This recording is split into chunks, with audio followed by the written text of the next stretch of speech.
My goodness. Just listen to that rain come down. It's gonna be another stormy day to spend inside with your good friend, Dr. Plague. Welcome to Cozy Horror with me, Dr. Plague. Let's get you settled in with a cup of hot tea and a nice warm place to sit while we read 5 great stories by 5 great writers. This first story is brought to us by the man, the myth, the legend himself, Nicholas Leonard, a constant contributor to this channel and a very good friend. I know I enjoy my time at the zoo, but it sounds like the subject of this story might enjoy his time a little too much. So, let's hear about the gorilla of Stone Zoo. I didn't have a college degree, so I'd gotten a job to be the new gorilla at the Stone Zoo in Stoneham, Massachusetts. The suit I had to wear was something similar to what I'd seen in that one episode of SpongeBob. It was quite a horrible sight to see in the break room bathroom. I stood upright in the gorilla suit. I reminded myself of some ancient hominid species. I was Homo erectus before discovering fire. The eye sockets of the gorilla suit were a little wide, and it made me look like a gorilla with pink eye in both eyes. The teeth on the suit reminded me of a horse when it's about to sneeze. But I could move them with my jaw, and sometimes did when inside the gorilla exhibit. It was difficult to eat the fruit that the zookeepers gave the other gorillas and I, but I managed. I'd sit on a side of the exhibit, up against the rock wall, sitting like I was posing for some Roman sculpture, while I chewed with laborious chewing on a peach. The other gorillas didn't mind me much, but they didn't try to be my friends either. It smelled like a farm in there, and the musk of the exhibit was made even worse with the smell of my sweat from within the gorilla suit. I had indeed pissed myself one day when the male silverback and I got into a shouting match. I jumped on my knuckles and feet as if the earth was my trampoline. The male bared his fangs and flung spit in my face.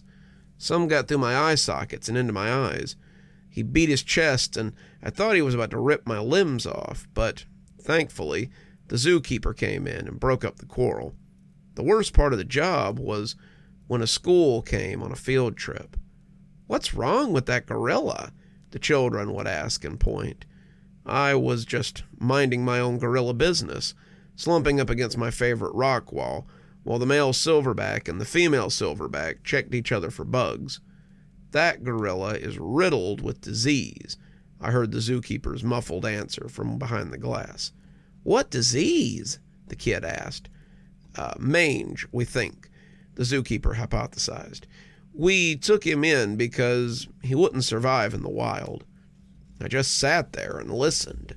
"I hope you feel better, Mr. Monkey," one of the children shouted at the glass. I didn't look at them because gorillas aren't meant to understand English. Playing up the part of a diseased gorilla, I just looked at the straw and dung on the exhibit ground and felt sorry for my gorilla self.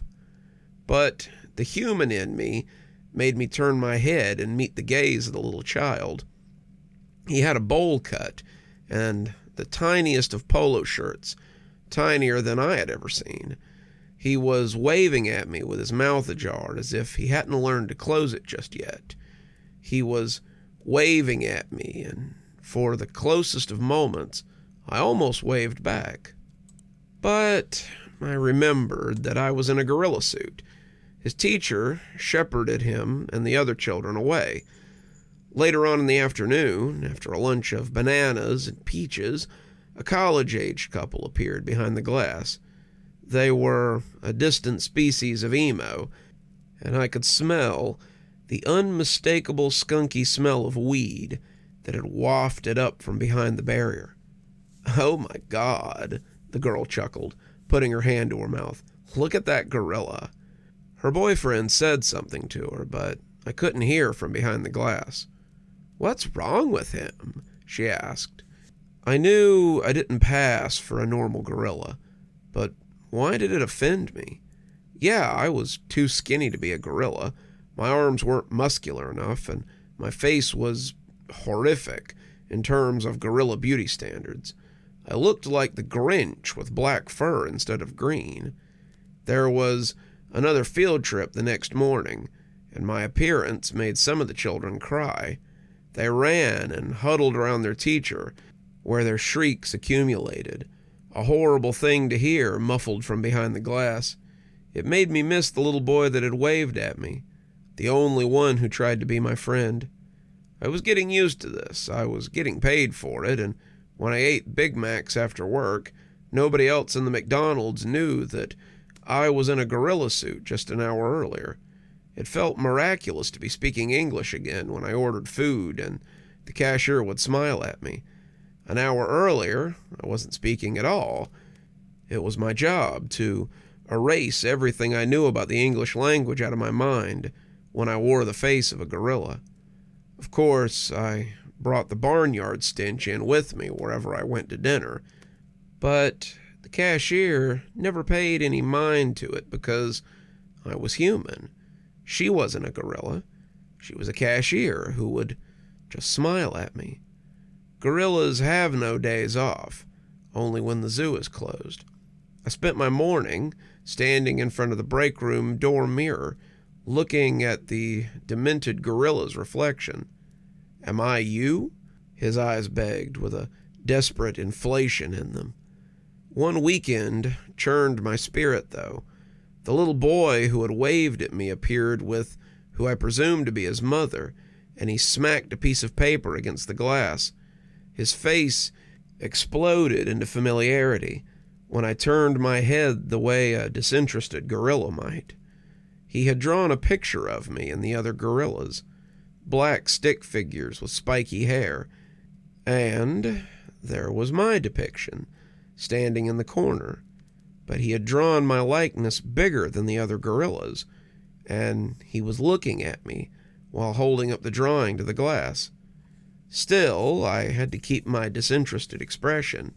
When the boy and his mother moseyed on, I looked at the other gorillas and thought they should have been ashamed of themselves for not looking at the boy's picture that he drew of us. The reason why I spent most of my shift against the rock wall instead of in front of the glass was because the zookeepers had suggested that I might appear a bit suspicious and unnatural looking up close. I lived far away from the public eye, an abomination in the corner, a gorilla outcast, and I was getting paid for it. I was beginning to get afraid.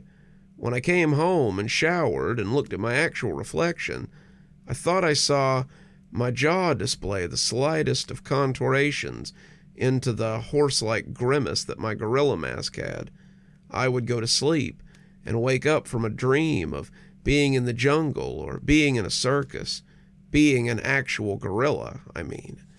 Humanity receded into the gorilla, reverse evolution. I woke up crying and sweating and would go to work all the same. "Well," I'd say to the zookeepers while shuffling through the break room, "a gorilla's work is never done." Astronauts put their helmets on. I put my gorilla face on. A couple of weeks later, on a Saturday morning, the little boy and his mother reappeared again. He had the same old bowl cut, and his mouth dropped open in happiness when his mother led him to the gorilla exhibit. I don't know what compelled me to, but I hopped over to the glass. "He's here, Mommy! He's here!" cried the little boy. He jumped up and down, but then he saw my face up close to the glass, and his glee lost the wind in its sails. How slowly did his expression become corrupted. How wide became his eyes while I looked at him from behind the glass.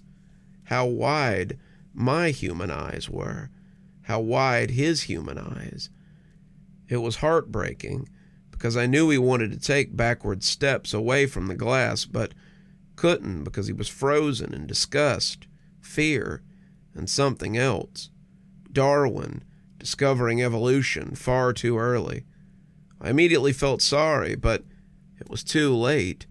The boy was too astonished to break into tears or beg his mother to take him away. "Wait!" I shouted. Everyone behind the glass froze. The mother picked up her little boy, his tiny legs moving like a rag doll in the air, and she carried him away. The gorillas perked up. I turned to see them and their black, beady eyes that were so different from mine. I stood upright, surpassing millions of years of evolution, and bolted over to the door of the exhibit. I burst out of the exhibit, through air-conditioned hallways and out into the zoo. I was met with a cacophony of screams. I hurried past a balloon stand. Some kids let go of their balloons and sent them up into the atmosphere when they saw me hurry past. Mothers and fathers picked up their children and dispersed in chaos. The employee at the balloon stand dove for cover. I dashed past different exhibits, running through the barnyard smell and violent screams of terror. People got out of the way.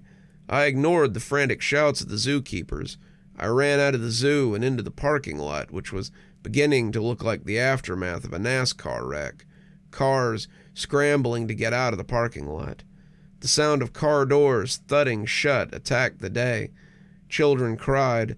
I swung my head around, trying to find the little boy and his mother. I couldn't bear the thought of having frightened him. I had to find him. I saw him in the back seat of a Toyota, in a car seat, and looking out the window with the dewy eyes all ashine with the nightmare terror. His mother brought the car around the parking lot exit. I hurried towards it, but it pulled out onto the road. I ran into the road. Cars honked their horns. Cars swerved to the curb as I ran by, running after the Toyota. The Toyota broke into speed, but I kept running. I shouted. Sirens wailed behind me, giving me more reason to run for my existence, to prove my existence. I waved my arms around my head, seeing that the little boy was looking out the back seat window. I heard tires screech behind me, a car door thudding, but I kept running. Joggers on the sidewalk beside the road dove out of the way. The sound of pistols clapping was the judge's gavel of the day. I felt the back of my gorilla suit burst open, and I felt my back come into an immediate straightening. I froze mid-jog. The Toyota sped away with the little boy still looking at me. More pistols clapping, popping. I heard a crunch in my left shoulder. My eyes bulged. Pop, pop, pop, crunch. I watched the Toyota diminish in the distance, and finally the pain hit me, and I fell in the middle of the road, dead. So next time you think you've got a sucky job, just remember, it could always be worse. Moving on, let's hear a story by Tristan Mason about a strange creature that lives in the woods and maybe might live in a wood near you. Let's learn a little more about the strange cryptid that is the Glawckus. When my grandfather passed away during an early winter, my family scrambled to rid the house of his belongings before the first major storm. The asphalt shingle roof of his one-story home was collapsing inward after years of neglect, and most of the windows were boarded up with cheap plywood. Instead of paying for the repairs, my parents decided to leave the fate of the quaint little abode up to Mother Nature. It was the first time we had visited since they relocated my grandfather to a nursing home, but the place somehow looked the same as it had when he lived there. We found the house stocked with canned food, furniture, machine parts, and old magazines that he had accumulated over the years, along with manila folders full of recipes and tax returns. After a week of boxing and disposing, only the floorboards remained. "I don't know why you're filming this," my girlfriend Sasha said, as we entered what was the living room. carrying 2 cardboard boxes. I mean, there's nothing left. Not even that stray tabby that he used to feed. Croucho? I replied with a silent laugh. I held my phone horizontal to the plaster wall and zoomed in on the floral wallpaper. I doubt he's alive anymore. And I don't know, it's kind of nice to imagine the way things looked when my grandparents first moved in. I guess so, but are you really going to put it on your channel? Maybe. It is abandoned, and we haven't uploaded anything in a while. Yeah, Sasha exhaled and bit her lower lip, placing the boxes by the doorway to the kitchen area. He bought this place with the money he received from his GI Bill, right? Sure did. Hey, you think we can do a segment on the Nike missile base? It's only about a mile away from here. The military built it back in the 50s, and Jordan, she said, placing a firm hand on my wrist, you know I hate to burst your bubble, but I don't really care. Not today, I'm sorry. I have class early tomorrow, and your parents just want us to pick up the stuff that's lying around. Grad school is taking over your life lately. Do you even want to make videos anymore? She shrugged and sauntered into the adjacent room. Apart from the vinyl floor tiles and the storage closet, the kitchen looked unrecognizable. Not even an imprint of a stove, furniture, or cupboard remained. As Sasha opened the closest door, she signaled me towards a crumpled newspaper clipping that lay in the middle of the shelf next to a dusty can of Spam. Sasha carefully unraveled the paper, revealing 3 black and white images of hunters with captions scrawled across the bottom. In one of the images, a group of men wearing wool pants and red checkered jackets posed against a forest backdrop. The image underneath depicted a man aiming his rifle at a cat-like creature that stood on a dirt mound with a pointed triangular set of ears and an arched back. Don Wakefield takes aim at the dreadful Glawckus? I didn't know your grandfather was a hunter. Look at that thing. It's so hideous that it's sort of adorable. I don't know about those eyes, though. I've never heard of what is it? I think it's pronounced Glawckus. At least, that's how I read the name on an urban legend website once. I had no idea that it was actually a thing, though. Sasha adjusted her braided brown hair and flipped the paper over. The words, local hunter, search for a livestock-killing beast, preceded the brief blurb about my grandfather and fellow hunters chasing after a creature they called the Glawckus. The author dismissed the idea as hogwash and suggested that the so-called dreaded Glawckus was a fisher cat, marten, or another animal of some stature. The locals apparently dismissed the men, too, but were concerned about their livestock and pets being attacked. Well, at least the story is somewhat legit, unlike that insane asylum you dragged me to. Are you actually disappointed by this? Maybe a little, I said, scratching my elbow. I always saw him as a cranky old man who thought the government was going to take his guns. Now he's a cranky old man who didn't know the difference between a monster and a common fisher cat. Then again, doesn't really look like one. I placed the article and my phone in the pocket of my bomber jacket and continued to search the remaining rooms. I found it odd that my grandfather believed in this creature, considering his attitude towards other paranormal entities. When my cousin and I told ghost stories around the campfire, he grumbled at us to stop being twits and stumped out the fire with his work boots. He also thought Halloween was a pointless holiday and turned the lights out when the trick-or-treaters roamed the neighborhood. Unlike many men and women of his generation, he wasn't religious either. He preferred the idea of rotting in the ground to spending eternity with his wife. We explored the other rooms of the house, but discovered nothing more than a few loose envelopes, a stale bag of M&Ms, and an empty toolkit in the garage. By the time we made our way to the backyard patio, the surrounding neighbors had dimmed their lights to a dull glow. Snow seemed to engulf the forest beyond us and obscure the path my cousin and I took to our tree fort. Sasha put her hand on my shoulder as I inhaled deeply and stared into the smoke cloud that filled the air. As Sasha turned in the direction of the house, I was unable to move. Even though we had thoroughly rummaged through the interior, there was still so much more that I wanted to find. My grandfather lived his life in predictable, clockwork fashion. His hunt for the Glawckus was far removed from the man I knew and the stories that he told. I know this isn't easy for you. It's not just that. The whole Glawckus story doesn't make any sense. It's not him at all. My mom said he never believed in anything supernatural. Even after he lost a son, he said he didn't want to hear anything about him being in a better place, and he's just dead. I don't think it necessarily has to make sense. I know, but this whole Glawckus thing, it really doesn't make any sense. It doesn't have to make sense right now.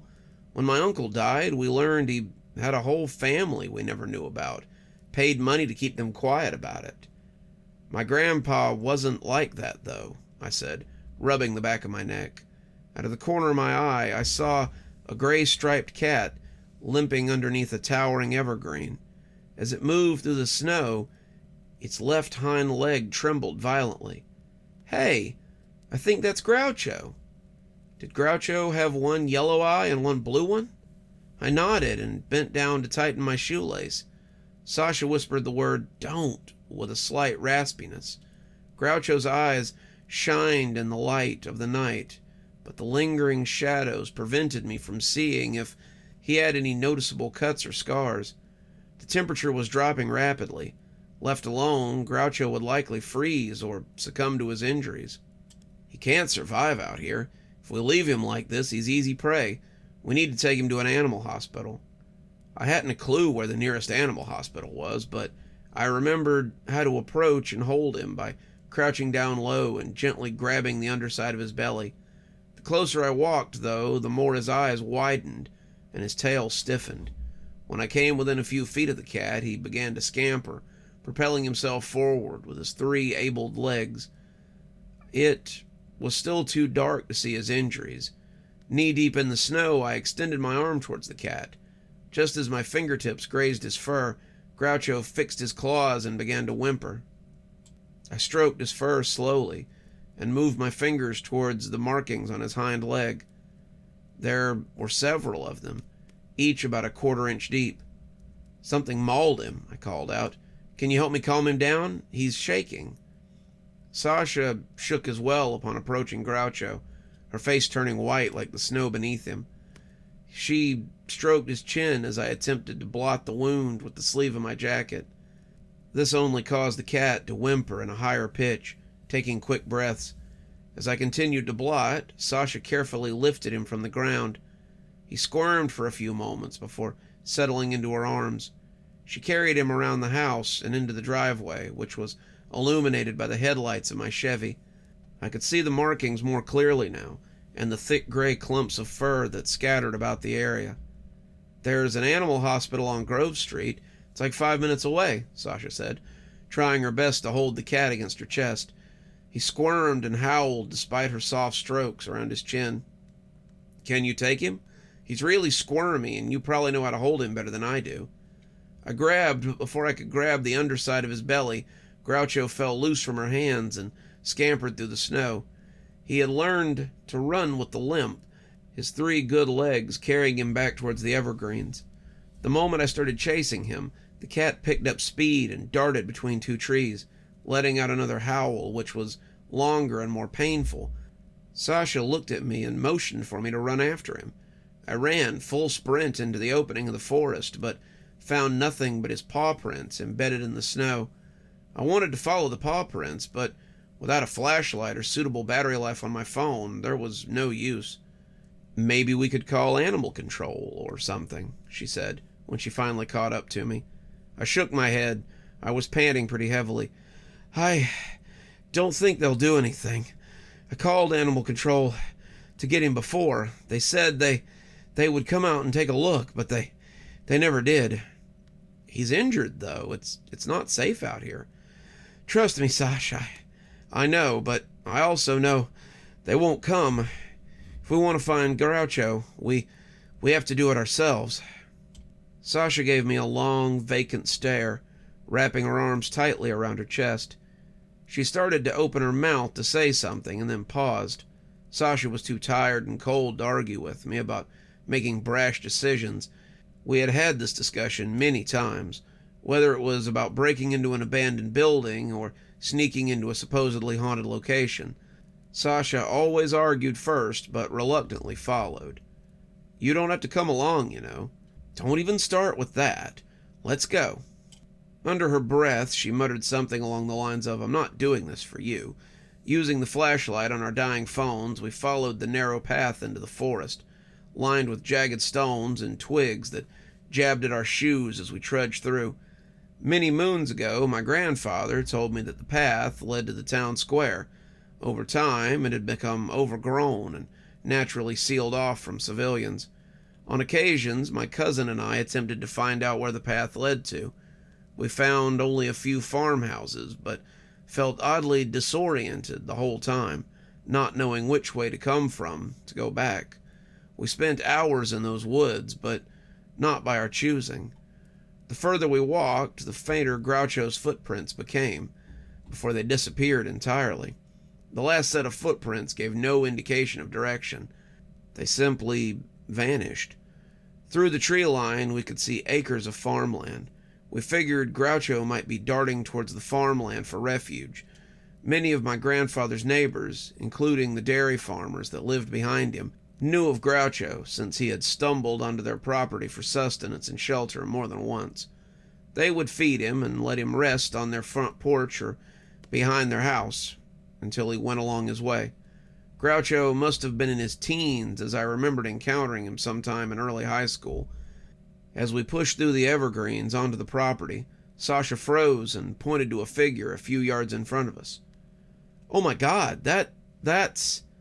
In the middle of the pasture lay a mangled body, that of a brown cow. The cow was torn at its abdomen, blood filtering into its coat, trickling up to its neck and down its tail. The hole was about the size of a medium watermelon. Sasha screamed and shivered. I bent forward and vomited into the snow, shivering too. The cow, Jordan. Oh my God, she said, still pointing, ugly tears drenching her face. Sasha started to walk towards the cow, and I grabbed her by the waist. Don't approach it. We don't know if what attacked it is still around. Don't get any closer. Then what do we do, Jordan? We stood there for the next few minutes, not knowing what to do. We just held each other, like we hadn't in a long time. Sasha sobbed. I pulled her in close and struggled to think of something to say. By now, I hoped Groucho had retreated far enough away from whatever was out here. In the distance, a single-story white farmhouse had its front porch lights on. We should probably let them know, I said. I really don't know what else to do. Yeah, she said softly, still clinging tightly to me. We made our way up a tall hill to the farmhouse. We couldn't help but look back at the mangled cow a few times, just to confirm what we had seen. I wondered why the cow was outdoors in the dead of winter. I wondered what got it. The description of the livestock-killing beast from the newspaper clipping crossed my mind, but it seemed too coincidental. I wanted badly to say out loud what I was thinking, but looking at Sasha's pale complexion, I knew it was neither the time or the place. Once my roommate and best friend Zach told me that I let what I read about influence my thinking too much. Sasha made the same observation. They weren't wrong. I once thought my apartment was haunted after watching several hours of ghost hunting shows. I wanted to believe in the supernatural more than I ever had evidence for. Still, I couldn't help but think about that cat-like creature with the pointed ears tearing at the cow's flesh and Groucho's leg.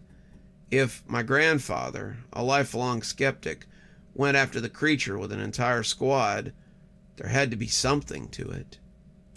We reached the farmhouse, and Sasha was still pale and shaking. I was too. On the front steps of the house, I hesitated to press the doorbell, scanning the area for any sight of Groucho or another cow. When I finally pressed it, a few moments passed before a meaty arm opened the door. The man who opened it towered over the two of us, wearing blue jeans and a white t-shirt that barely hid his massive figure. The man stood there, arms folded, and blinked a few times. I'm sorry to bother you, sir. I knew by the tone of my own voice that I would fumble over my words. We were looking for our cat, and well, it's not our cat, but a cat we used to know, and we saw one of your cows through the woods, and...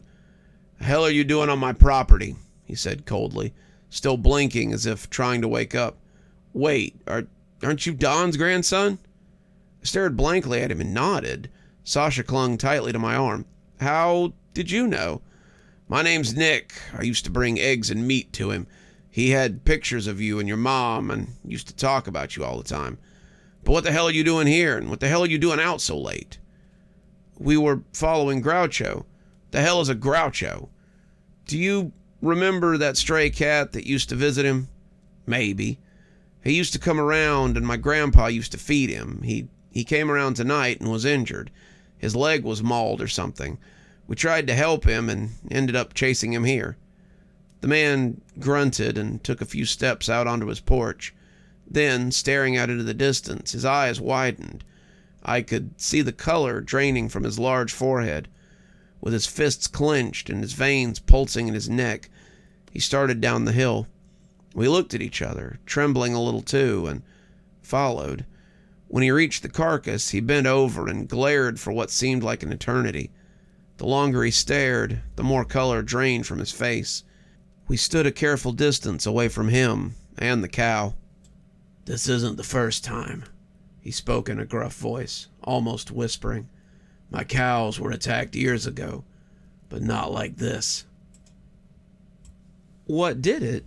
When Sasha asked this in the same tone, the man turned to look at her, gave her a half smile, and sighed. I'm so sorry this happened to you. There are coyotes and wolves out here, sometimes bears. Could have been anything, really. It's my fault, though, for not letting all the cows in. What about the Glawckus? The words escaped my mouth without much forethought. They were on the tip of my tongue. Sasha nudged me in the ribs, and I said, sorry. The man contorted his lips and then let out a heavy laugh of surprise. Haven't heard of that one in years. I'm surprised your grandpa told you that old story. He wasn't too proud of it. He didn't, actually. We found an old article about him. How did you... My father was part of the squad that hunted that creature sometime in the 30s. It's just a marmot or something, but it scared the hell out of the whole town. But how do you know for sure? Sasha nudged me again. I'm sorry, my boyfriend believes in all this supernatural crap. The man shook his head and smiled. I don't, but that's okay. A lot of people around here believe in it. Why was my grandpa not proud of it? The man shrugged. Hard to say. I don't remember much, but I think a lot of people were upset with them for starting trouble. Also, sometime in the 70s, a friend of your grandpa's led another expedition. A couple of kids got lost. Wait, what? Look, like I said, I don't remember much. There was a man in the group, Arthur Hines. He took a couple of kids to search for the Glawckus, and all but one returned. Arthur said they went off without him. Your grandfather defended him, and a lot of people in town weren't happy, especially when he got off. Your grandpa didn't speak much about it. Your dad didn't say much about it either. Does any part of you believe? The man clasped his hands together and bowed his head. I couldn't tell whether he was sobbing or deep in thought, but he stayed this way for a moment before speaking. I want to. My father definitely believed, and your grandfather did too. After what happened with Arthur, they were quiet about it. My grandfather didn't believe in anything paranormal. I felt myself shaking as I said it. Doesn't matter anyway, but if he believed in it, I think I should take that as a sign. Even though Sasha was behind me, I could sense her shake of the head and quieted. Go ahead. The man knelt down and tended to the cow. I gotta take care of this. It's getting cold. You should get yourself home. We understand, Sasha said, grabbing hold of my jacket. As we made our way back to the woods, the large man gave us a wave. Sasha was still shaking her head. What? What is it? What's your problem?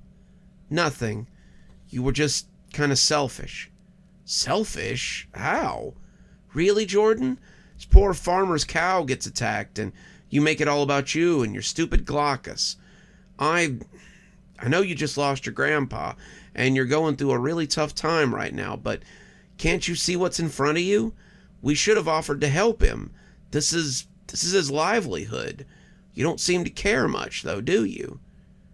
You don't get it, Sasha. I do care. I care enough to realize that what's happening to that poor man's cow is the result of what my grandpa was looking for all those years ago. What happened to Groucho was too. Do I know for sure? No, but I know that the marks on Groucho and the mauling on that cow isn't the work of some coyote or bear. I'm done with your stupid urban legend crap for the day. Let's go back to the car. What about Groucho? You saw what happened to that cow. She sighed and kicked at some snow with her shoe.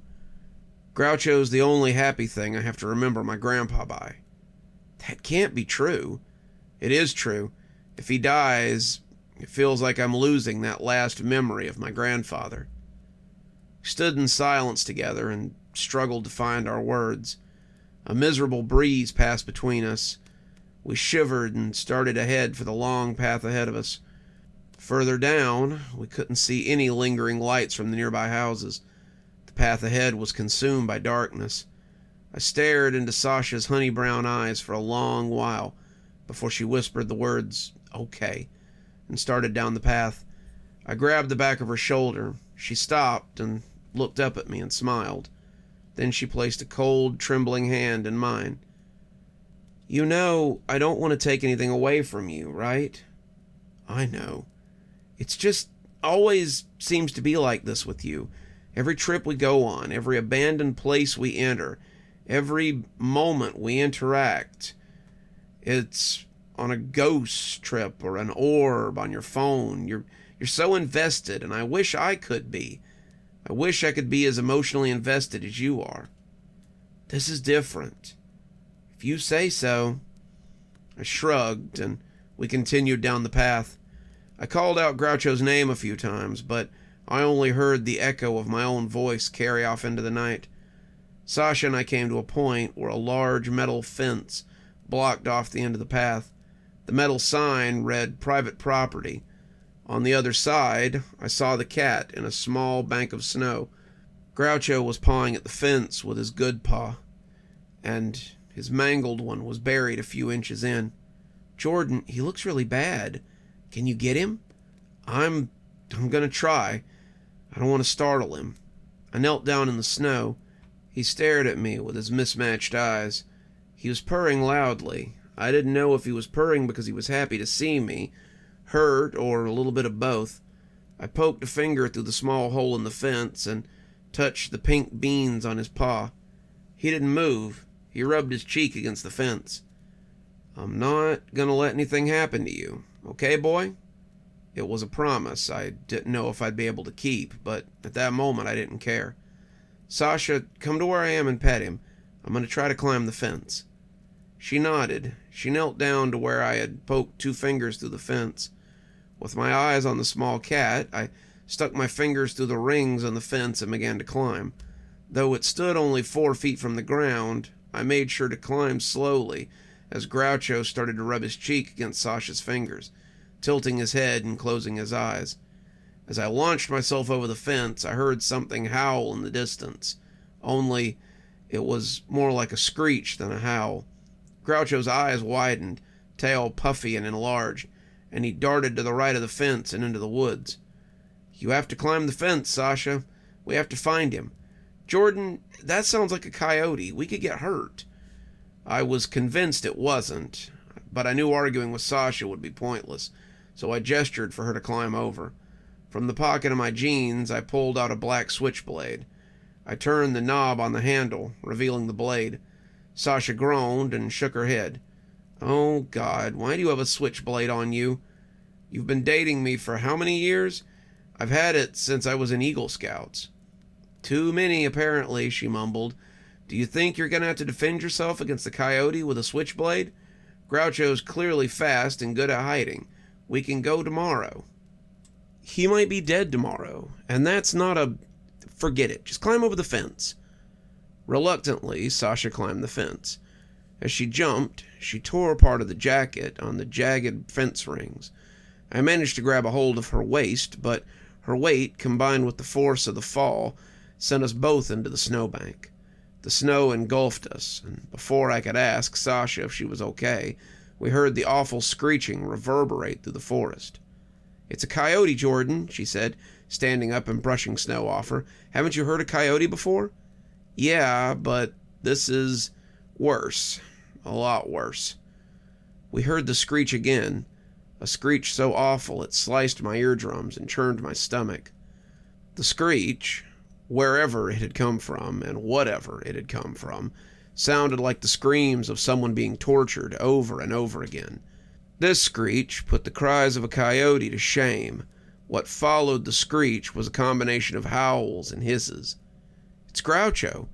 Jordan, with my knife still wielded, I darted into the forest, not knowing or caring at that moment if Sasha was following me. As I ran, I forced myself through the razor pine leaves and over serrated stone pieces that stabbed my sneakers.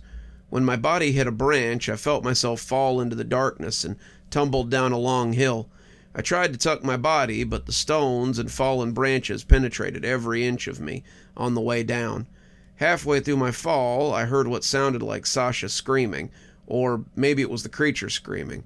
Then my body came to a hard stop against something solid. My body aching, I looked up at the stone, cracked bird bath that marked the property of a small brick house covered in moss. The house looked like it had been unoccupied for years. The windows had no blinds and reflected the total blackness from within. I brushed myself off and looked up towards the hill where I could see only rows of trees. I patted both pockets, realized I had dropped my phone somewhere on the hill. I could no longer hear anything beyond a cool breeze and some rummaging in the woods above. I had to find a way to call Sasha. I had no idea how far I had fallen or in which direction. I scanned the area to see if there were any other houses nearby. The brick house, however, was only surrounded by woods. As I ran towards the front of the house, the snow drenching my feet up to the ankles, which throbbed and felt like metal weights dragging me down with every step. To the right of the house, I saw a small figure standing with its back against the wall, looming in the shadows. Reluctantly, I stepped closer to see a dark-skinned boy wrapped in a wool coat, wearing a red ski cap. He looked no more than 8 or 9. I glanced at the window above the boy. They were filled with even more darkness than the others. The boy tilted his head in the opposite direction of me. His back was stiff, his hands were stiffer, his large brown eyes fixed on that spot in the distance that never wavered. He must have heard me, because he put a finger to his lips. "Can I..." "Shh. You'll scare it," he whispered, his voice small and trilly. "Scare what?" I knelt down to his level and lowered my voice. "What am I going to scare?" "I forgot the name of it," he murmured, eyes still fixed on that spot. "Who told you about it?" "The man I'm here with." "What's his name?" I didn't have time to process what was happening in front of me. My first instinct was to protect the boy.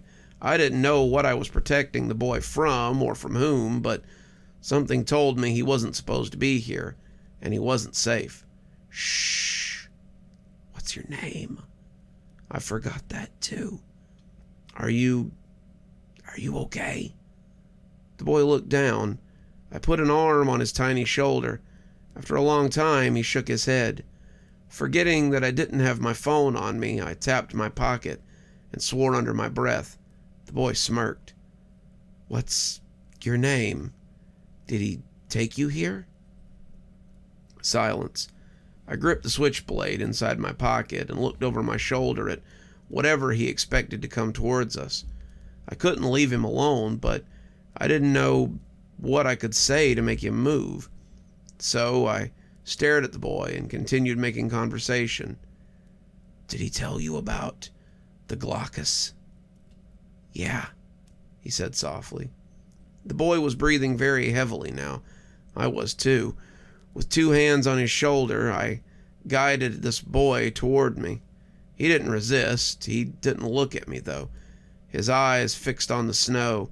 As interested as I was in the boy and what he might have to say about the Glawckus, the word "he shouldn't be here" played over and over again in my mind.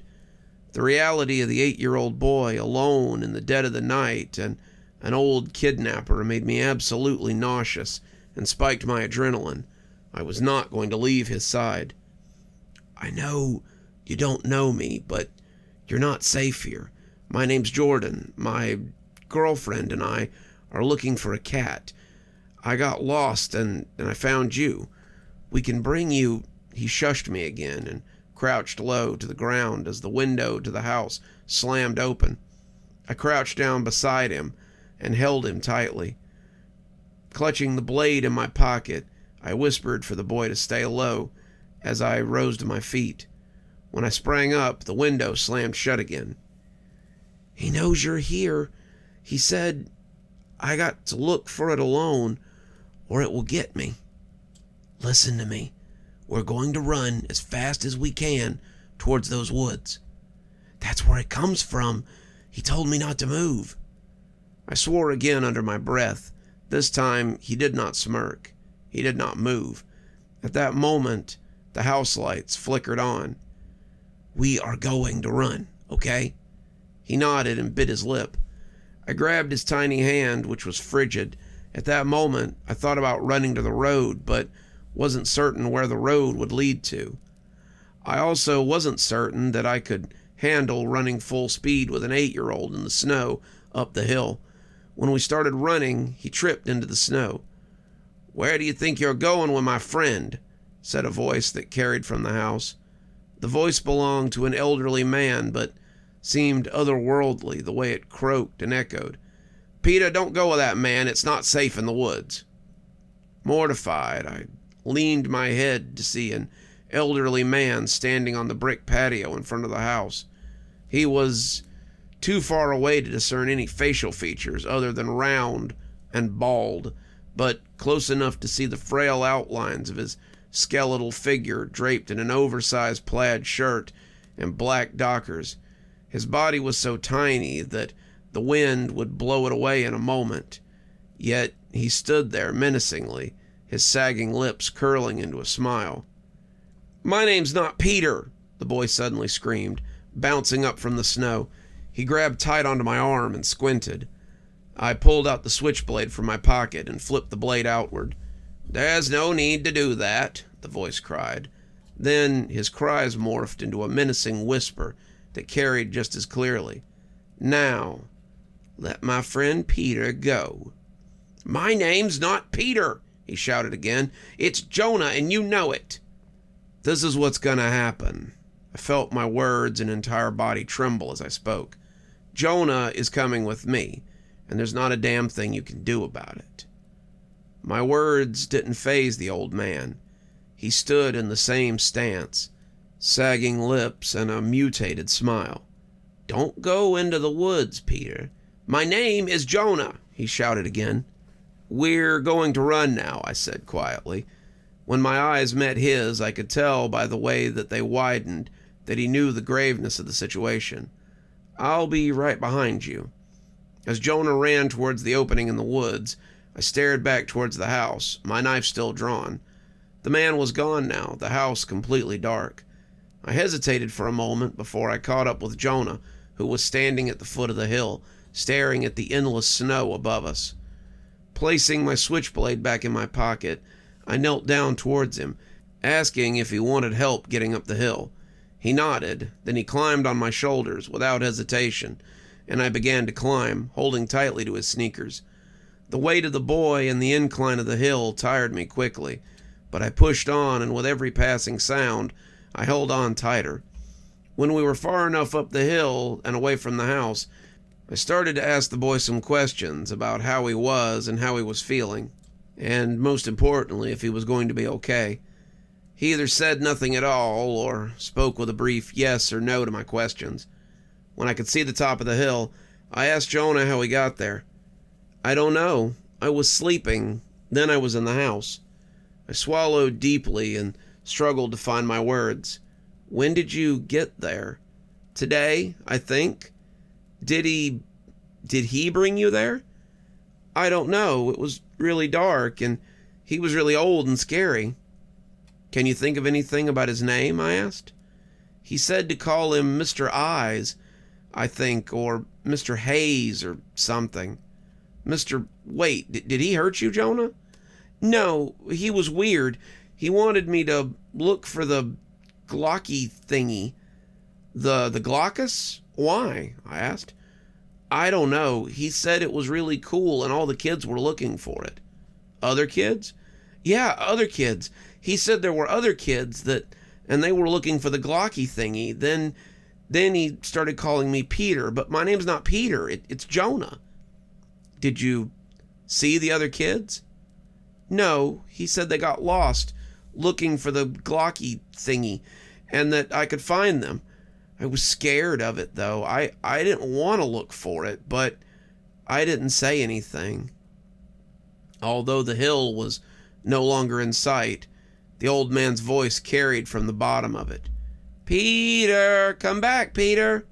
Don't say anything, I said, putting a finger to my lips and motioning for him to kneel next to me.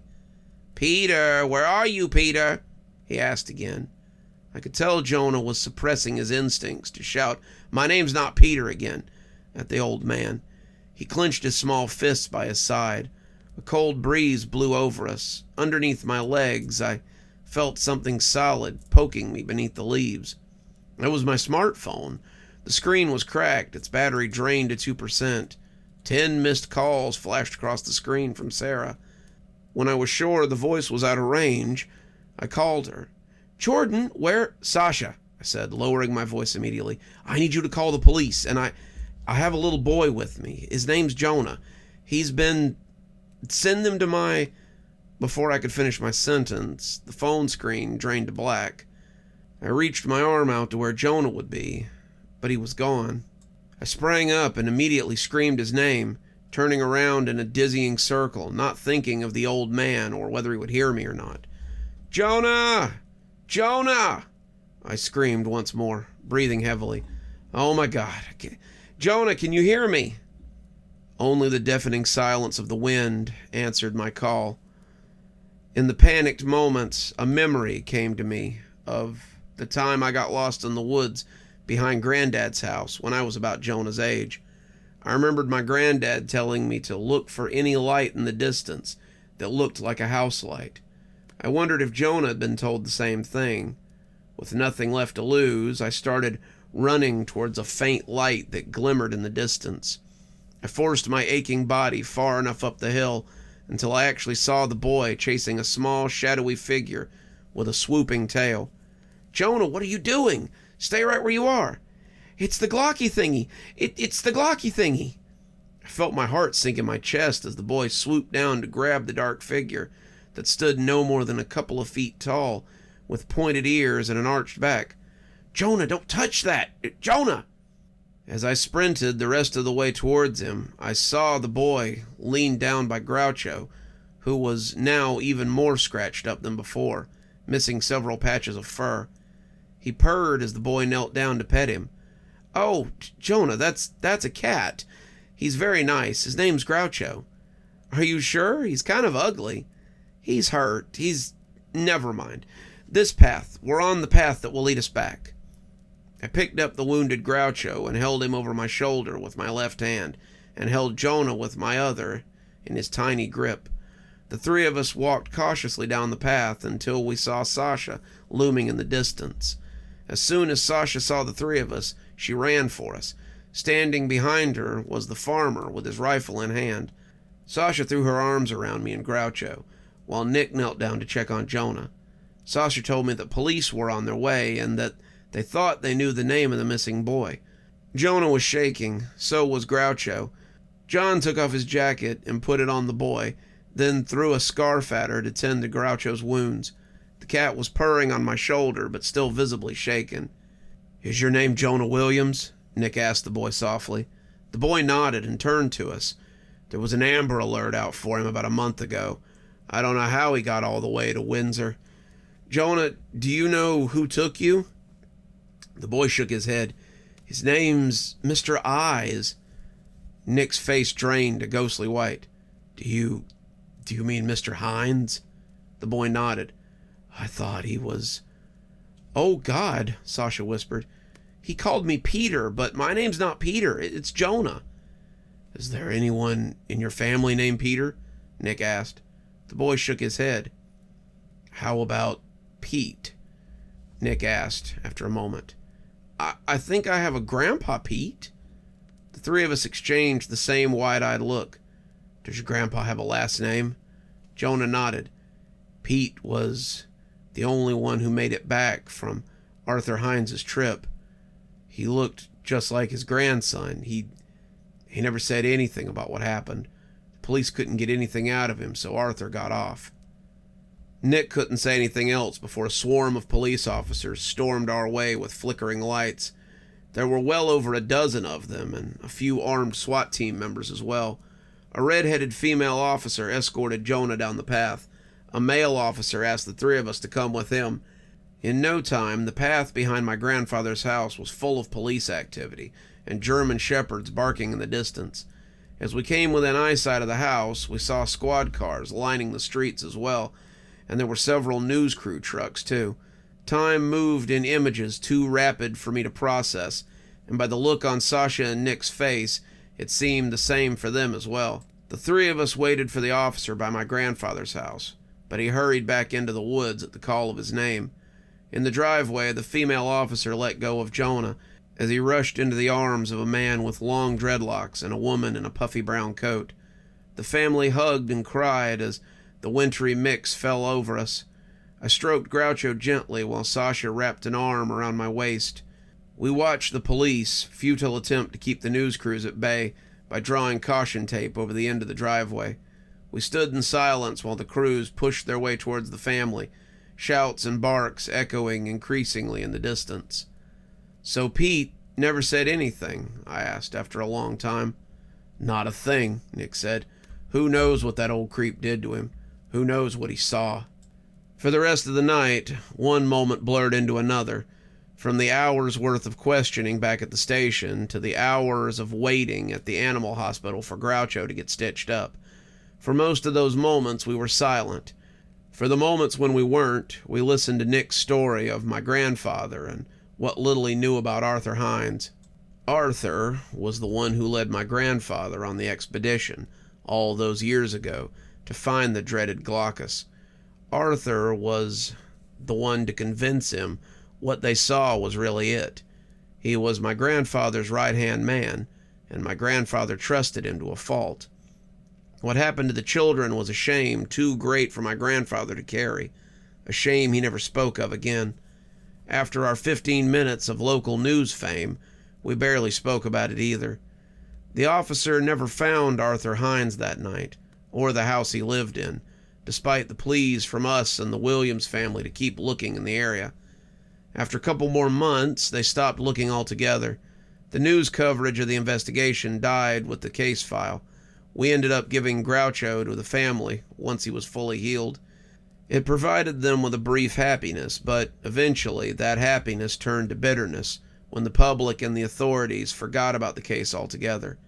Eventually, they stopped returning our calls and social media messages. Sasha and I didn't blame them. They were just sad there was nothing more that could be done. Our shared sadness carried through the spring until one day we received a phone call from Nick that he had found something on his farm. I woke up to screaming last night. There were awful coyote-like screams, even worse, followed by the chewing noises. They came down the path. Did you find anything? Yeah. When I got there, I found a pair of bloody dentures just lying in a fist-sized paw print, surrounded by a bunch of half-footprints from a boot or something. It was the weirdest thing I'd ever seen. It was like someone fell there, but there was nothing else or no one else there, except a few loose strands of silver hair.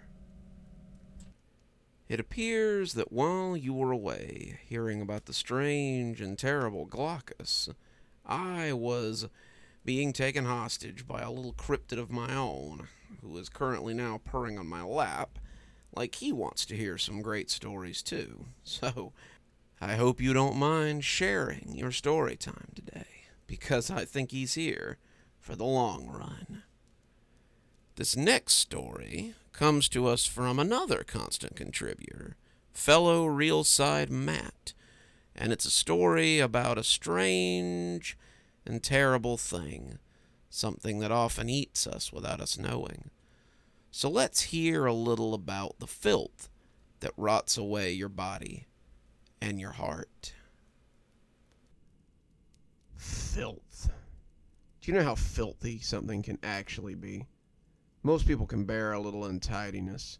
Some can't even handle a slight speck of dust. For me, I've lived surrounded by grease my entire life. My name is Alicia, and I have no idea how old I am. You see, I was born in a dirt-poor family, one that couldn't even afford the bills while living inside a trailer.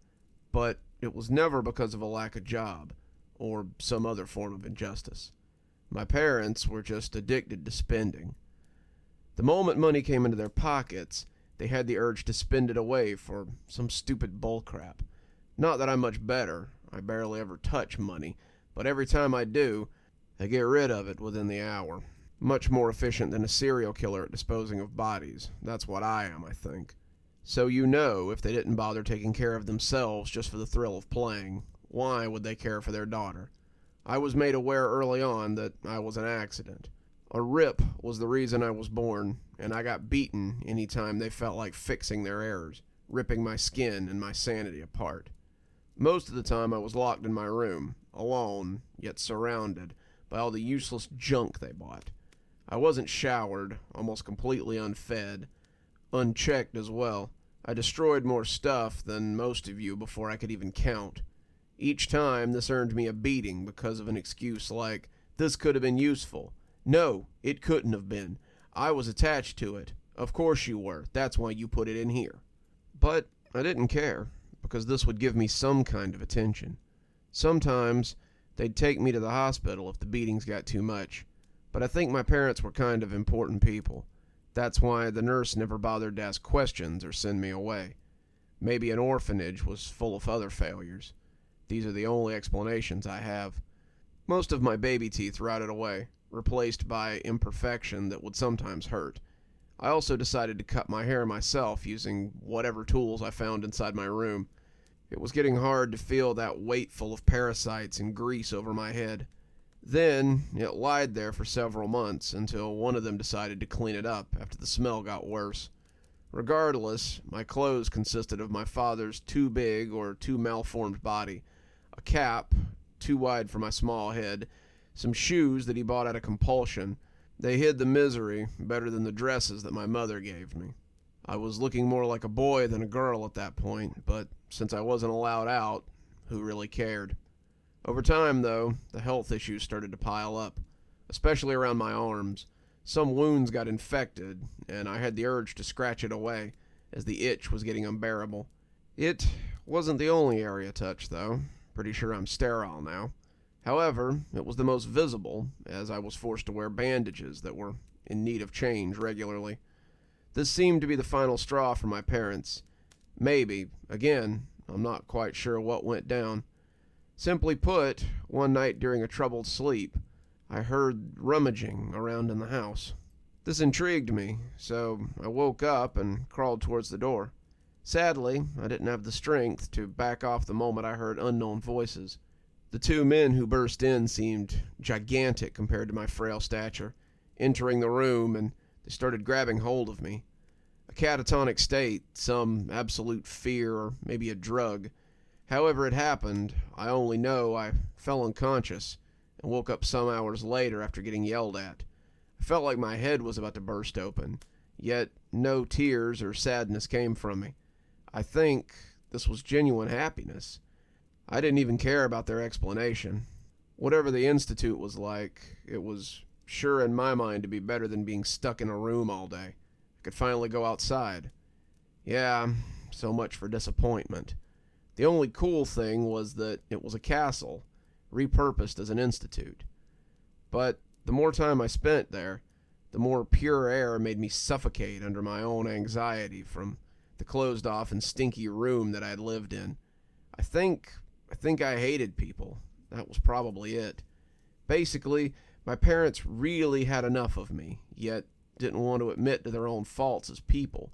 So, they decided the best course of action was to send me to an institute for naughty kids. That way, they could save face while I got mine carved on the sidewalk. Obviously, I'm being hyperbolic. Kind of. But the thing is, this institute doesn't treat any of us as people, just bad people who need to be corrected.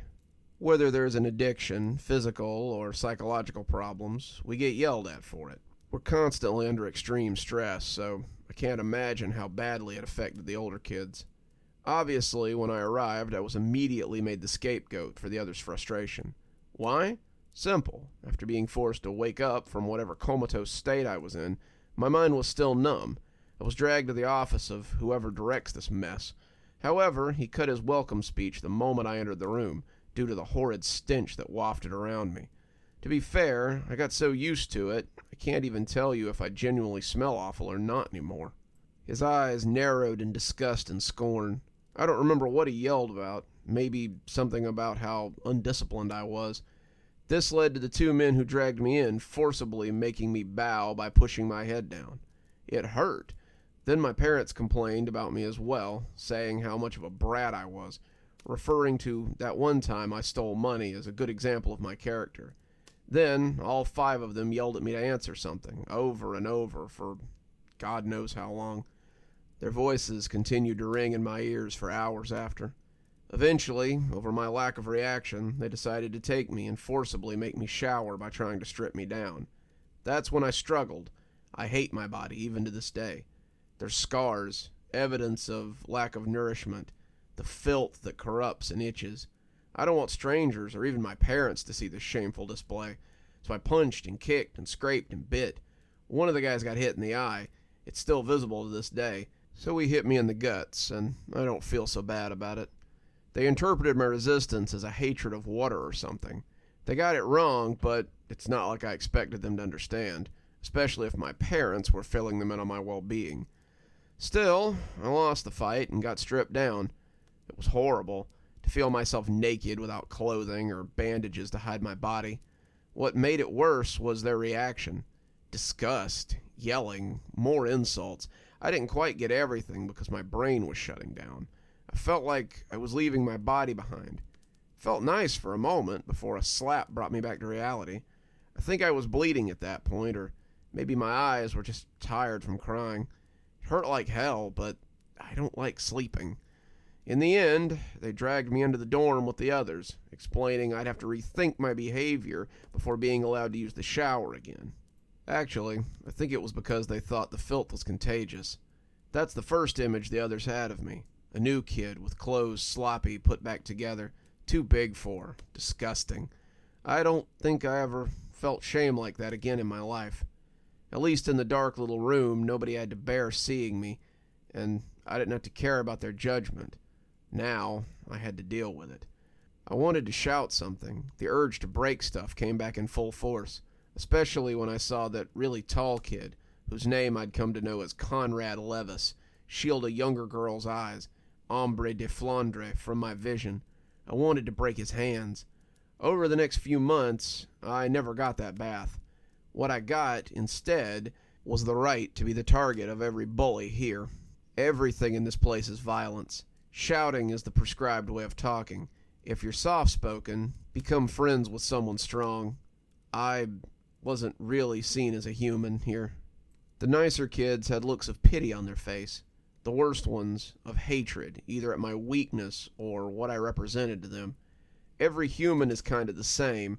We all feel good because of our similar things, but we're all bad and flawed in unique ways. Mine is that I'm disgusting. Sometimes there was this girl, Maureen Henry, who was being nice to me. She kept calling me by male pronouns, though. Maybe because... No, that's a stupid thought. I never bothered to correct her. I just wanted some of her attention, to think I was worthy of existing. So I accepted not being myself, because being anybody but myself was better, especially since I didn't feel worthy of being a human. Milo, Lillian, Maxwell, Jamie, Florane, they're all outcasts, yet they're either ignored or have someone to take care of them. But me, when I was by myself, not pretending to be anything that I wasn't, I was alone. Alone against the whole active student body, those that partook in every activity proposed by the staff, and that very same staff who made sure that for the longest time I'd stay at the bottom of the Institute's hierarchy. To be fair, unlike others, my parents didn't want me to heal or whatever. They just wanted me gone. These people, they could do whatever they pleased with me. That was when I took notice of a certain guy. He was probably the most violent here, judging by the smile plastered on his face when anything remotely dangerous happened. I'd say he was the closest thing to a sadist I've ever met, but he only took part in a beating when it was directed against me, where he made sure that each one of his punches connected. He didn't hesitate hitting me in nasty spots, too. At this point, I was so used to bruises and filth all over my body that the only question plaguing my mind was, why? None of this action, none of these quirks, nothing at all made sense to me. It all seemed to be monstrous, so there was no way someone this rotten actually existed. As to not lose more of my sanity, I decided to dedicate my free time to answering these questions. To entertain myself, I think, but on the first evening where I started to stalk him, well, he skipped over dinner and stayed alone. I can smell you, you know. Any attempt at being discreet had been shattered in a few minutes. I didn't know what I expected, honestly. The filth was at its strongest. I was scratching my arms every minute or so, as the dried blood and crusty infected skin were all I could feel. Regardless of my cover being blown, I didn't feel any kind of fear, so I simply decided to stop the charade and meet him face to face.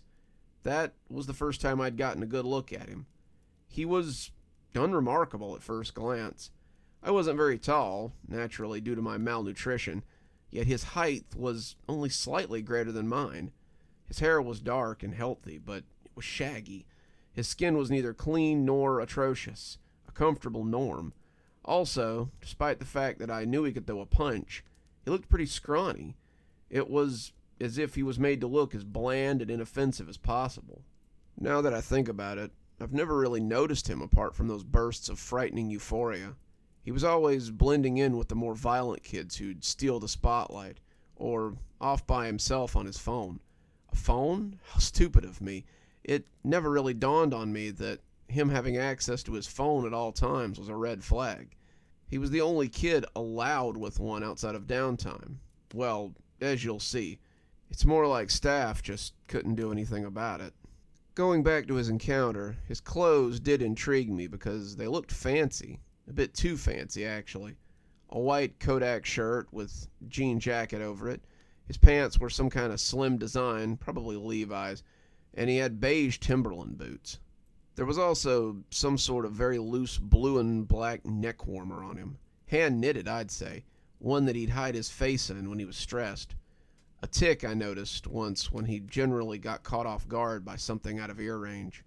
Now, apart from the fact that only rich kids would have access to this type of wardrobe in this hellhole, and this rare species would mostly stick together, what bothered me was how pristine and clean his clothes were. Apart from the neck warmer, which was probably done by an amateur, nothing was out of place or damaged, even if the style itself looked a bit too flashy for me. For someone such as me that grew up surrounded by filth, I felt this attraction towards his clothes, a fascination, something I needed to touch. So I stared. I stared at the fact someone in a place like this could keep his clothes so clean, free from any abuse or fights. He took notice of this, bothered with how long I was talking. Are you really so disgusting that you feel some kind of fascination over proper clothing? The moment the insult left his mouth, I snapped out of my trance. I felt his piercing gaze on me, so I looked up. He was definitely unremarkable. I was almost disappointed the man who intrigued me turned out to be some boring, emotionless, unstable teen.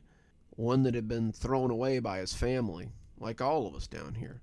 But then I saw his gaze, pure malice, shining through his thin, pitch-black irises. A crooked grin distorted his face when I flinched.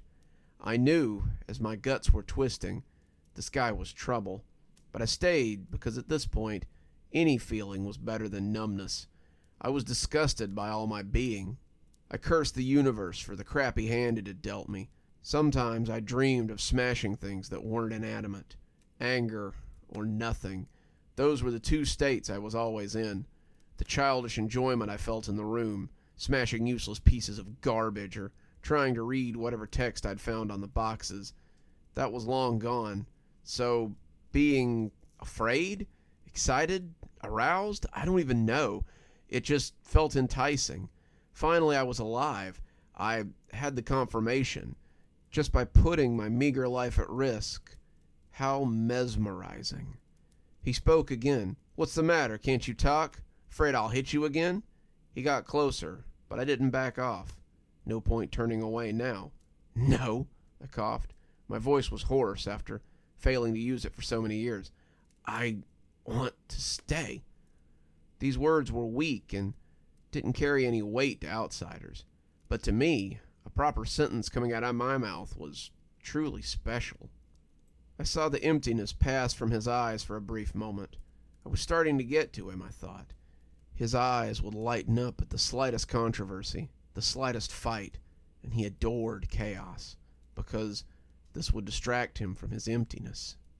But the moment I wanted to smile, thinking that, alas, I had met a kindred spirit, he hit me straight in the face, then again, and again, and again, until I was left barely conscious, breaking down in sobs.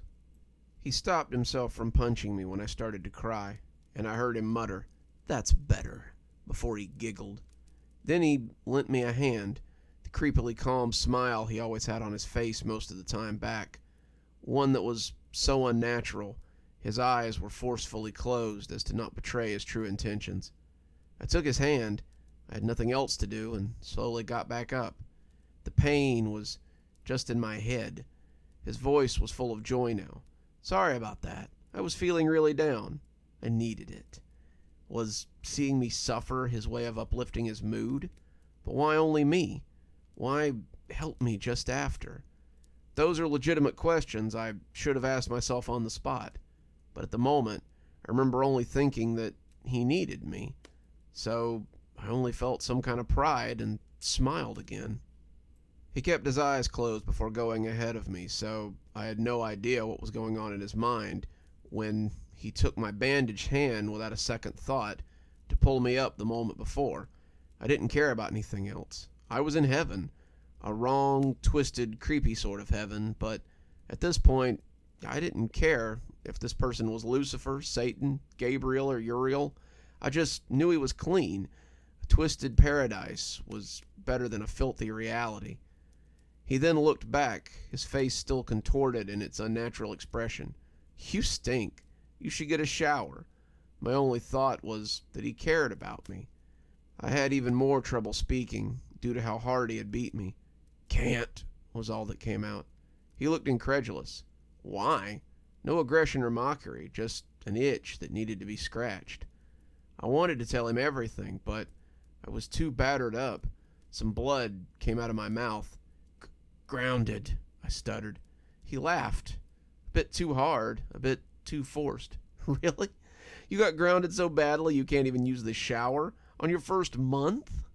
So only a month had passed, I thought. Spending all day in a locked room messed up my perception of time. I was feeling like I knew this guy for ages at this point. In reality, we were practically strangers. Maybe I wasn't the only person he beat up for his enjoyment. The thought made me sad. I didn't wonder why I felt sad then. I still don't know, despite my clearer state of mind. In the end, I simply nodded. He clapped his hands together. "Well, that explains it. I thought you were just an uneducated pig, but you're actually not. Let's get you freshened up." The relief I felt at that moment far surpassed any kind of offense I could have taken at the insult. I was about to finally get clean. The filth could go away somewhat, the infection that lay rampant in my itchy body, but I could still feel water on my skin. I craved it, hot or cold. It wasn't important. Then his grip tightened around my arm. It genuinely hurt me due to how sensitive it was, and it made him smile again.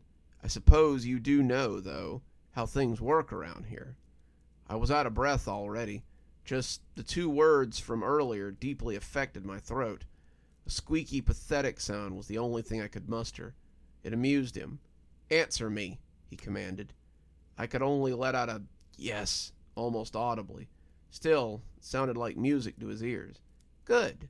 I'll let you know what the favor is in due time." I can't actually grasp how long our exchange lasted, because it was actually past our curfew now. The night had settled in during this encounter. I didn't know the layout very well, let alone at night, so I was at his complete mercy. How deplorable of me not to have even felt the slightest amount of fear, instead just focusing on his hand, the same one that had crushed my arm and beat me a few seconds earlier. Was I so desperate for a human connection? Actually, yes. The question was foolish. Surprisingly, though, he actually took me to the shower. In the Institute, there's only the one room dedicated for students. There were specific times for boys and girls, although it didn't matter right now. I already guessed it was forbidden for us to not be in our dorms at this time, but this suspicion got confirmed when I heard a loud scream. It sent me into a panic attack, I think, because I latched onto the boy's arm and buried my face against his body. He didn't budge at the voice, though, nor did he push me away. I didn't understand what this guy was saying. He screamed way too loudly. I just know he was one of those that had shoved me into the shower. "Ah, Pom, pleasure to see you tonight." That was when I lifted my head, as well as my cap up, to see if I was actually correct. He had no fear. He wasn't the slightest bit worried as the big guy approached us. He even humored him. I found that amazing. I couldn't even register what the other guy was yelling, too busy admiring the man in front of me. "Listen, Pom, I'm just showering the newbie here. He couldn't get a shower in his first month. Let him have that at least, all right?" "Oh, he thinks I'm a boy." I couldn't care less, just like I didn't listen to a single thing this Pom guy said. I did become concerned when he started to grab me by the shirt. He wasn't. "Oh, Pom, calm down, man. Don't you remember our deal? No ruckus when I do illegal things. You wouldn't want your little hobby to be revealed to everyone, now would you?" The man spit back aggressively while trying his best to remain composed. "Listen here, you little shit. You're lucky you're not alone. The entire staff said they'd close their eyes if I accidentally disciplined you too harshly. You're walking on thin ice with this shtick. The moment you show any sign of weakness, you're dead." I still don't know why, but at that moment, I grabbed that guy's arm with my full strength. Fueled by some kind of despair, maybe fearing he'd be taken away from me, I managed to get out a small, "Let go." I'm also not sure what my face looked like, but the both of them seemed surprised. The one I was interested in, though, thankfully also looked delighted. "Look, Pom, let's leave it at that, all right? I swear not to break any more rules tonight." With a look of intense hatred exchanged, the man pushed my arm away and let go of him. He then cursed under his breath while we both proceeded into the shower. This guy, I still don't know the name, lit up the room before turning towards me. He smiled, and it didn't seem as forced as it had before, though I'd hardly call it natural. "You were pretty cool back there. Guess you do have a spine after all." Then the malice came back.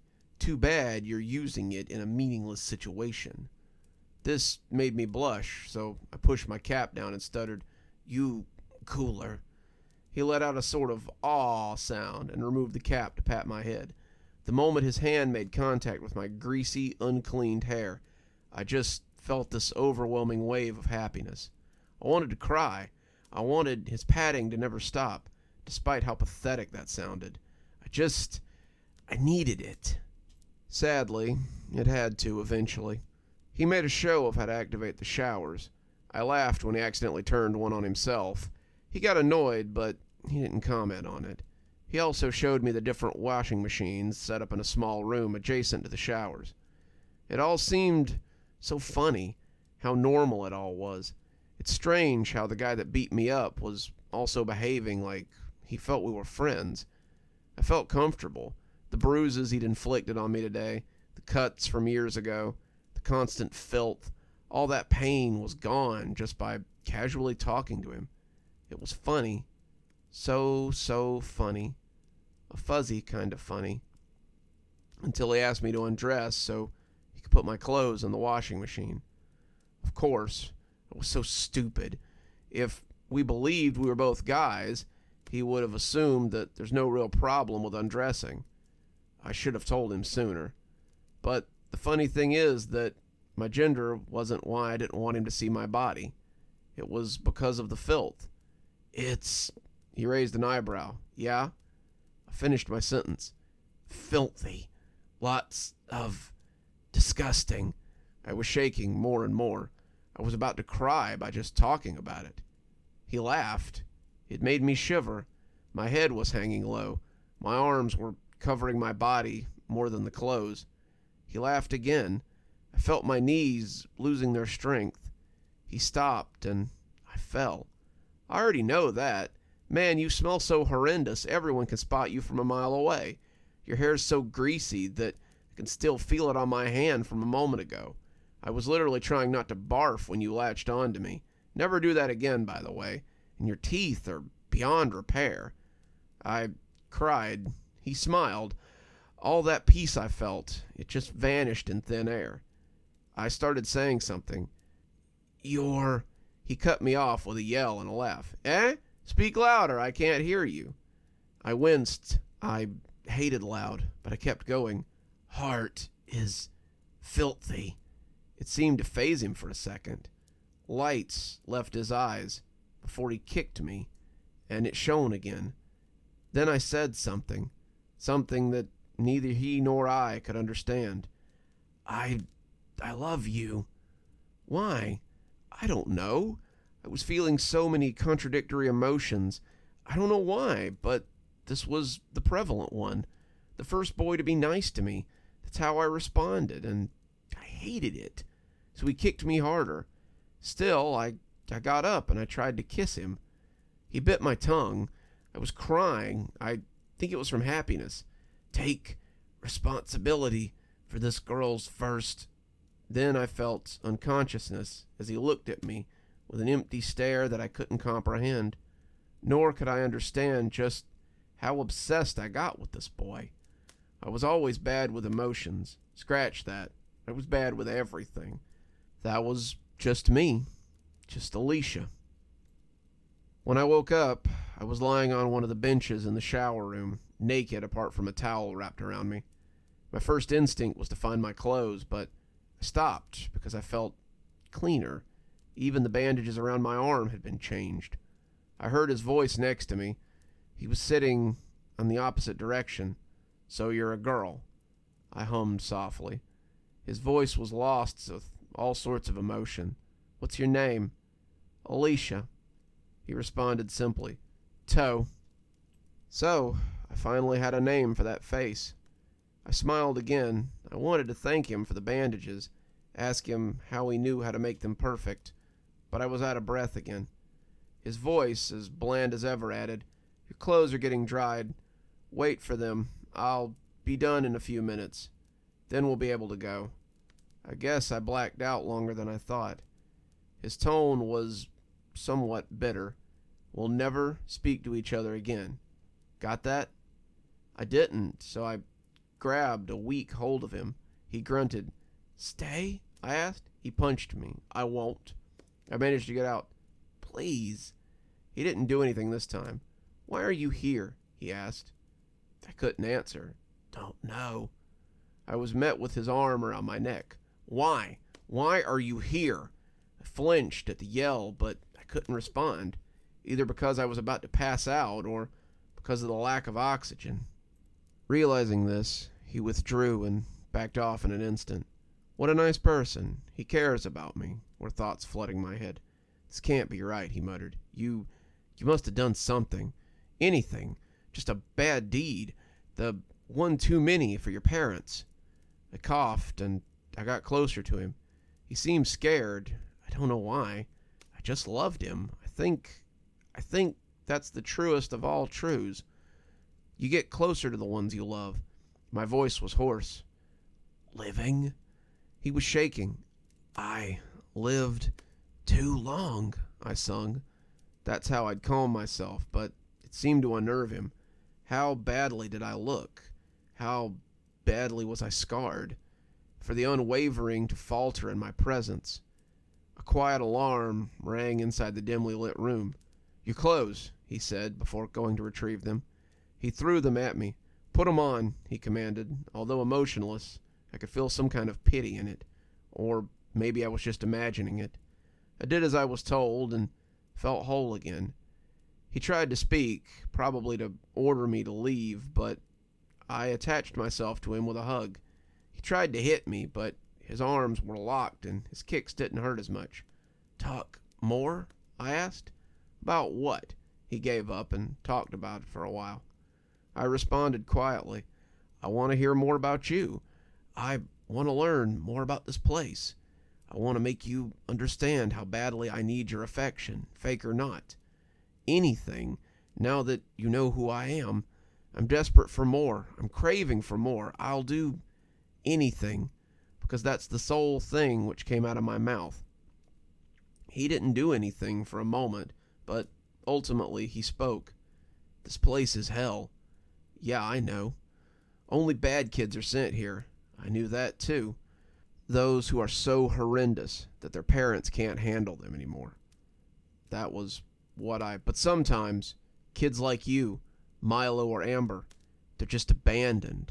You could make the argument that all of us have irresponsible parents, but you three, you're just pathetic, mistreated infants who never grew up.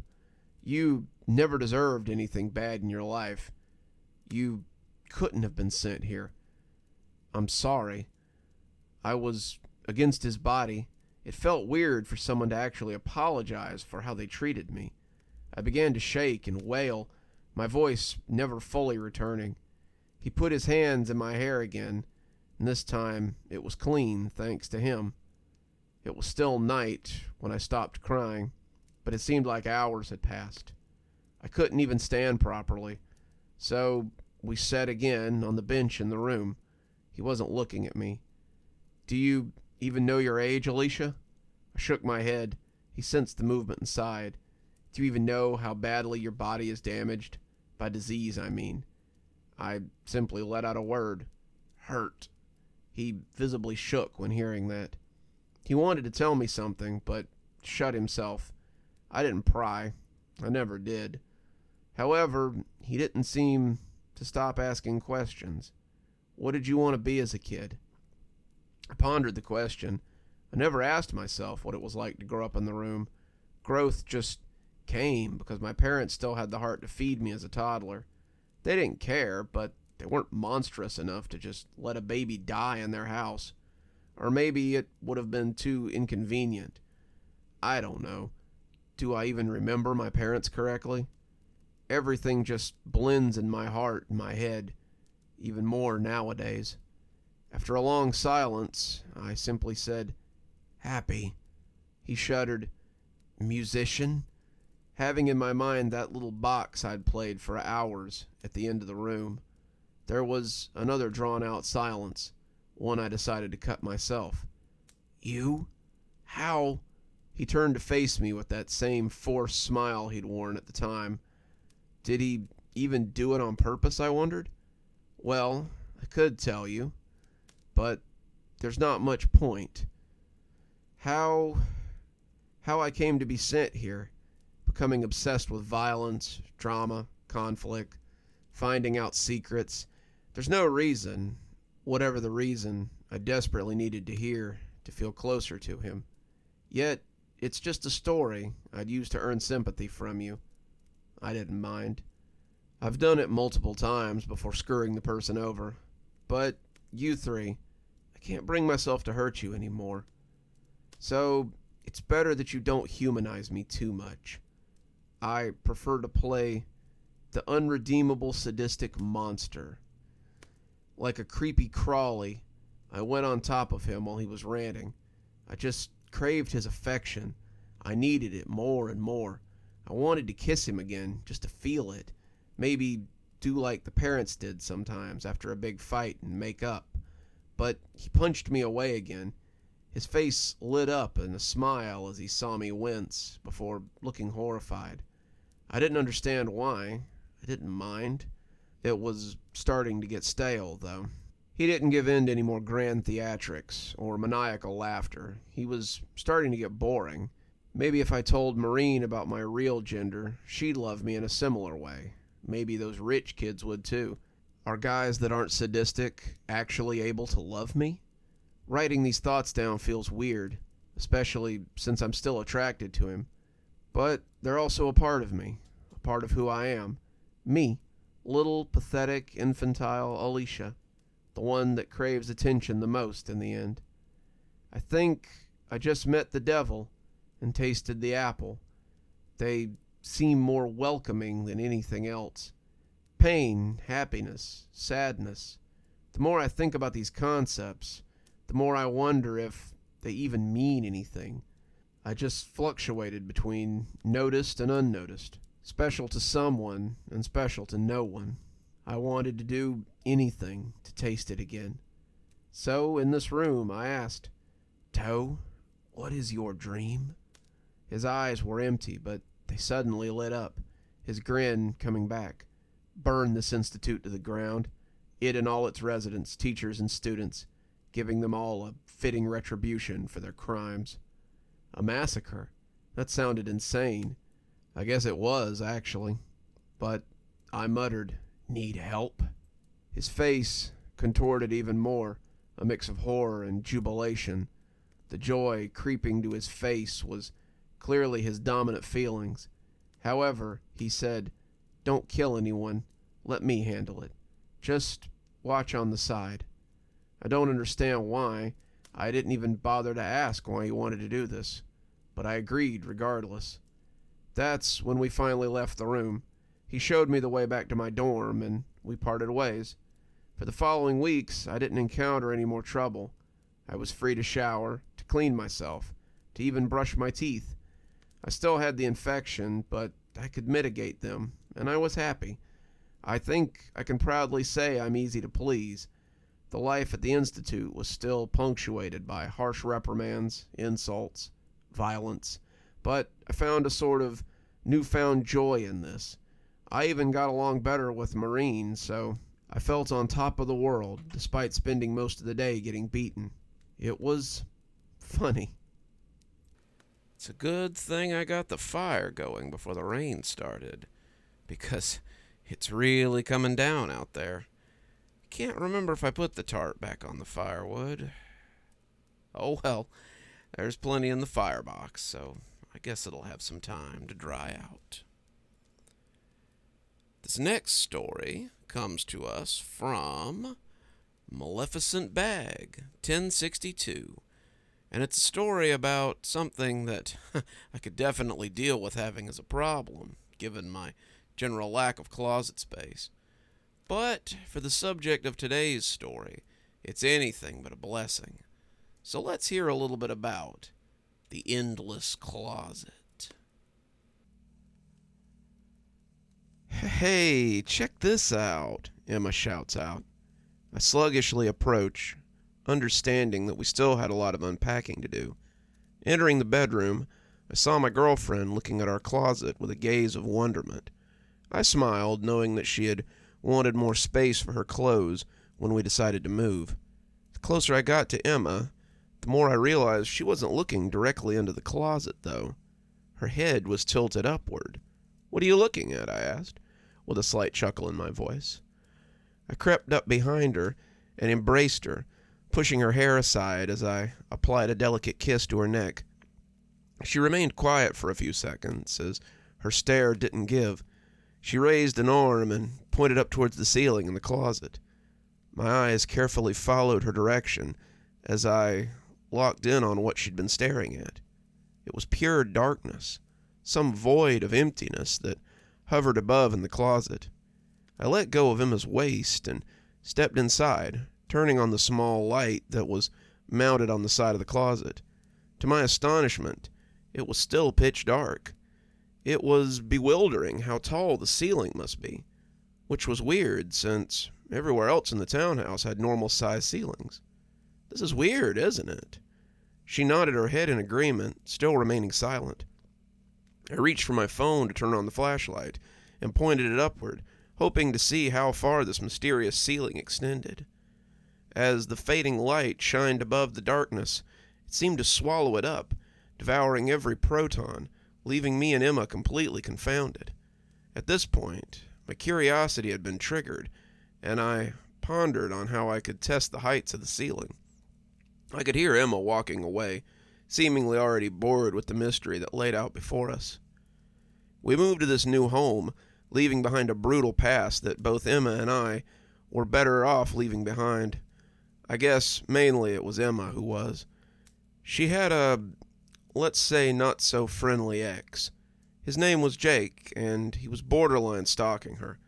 I constantly reassured Emma that I was here to protect her, that I wouldn't let anything happen to her.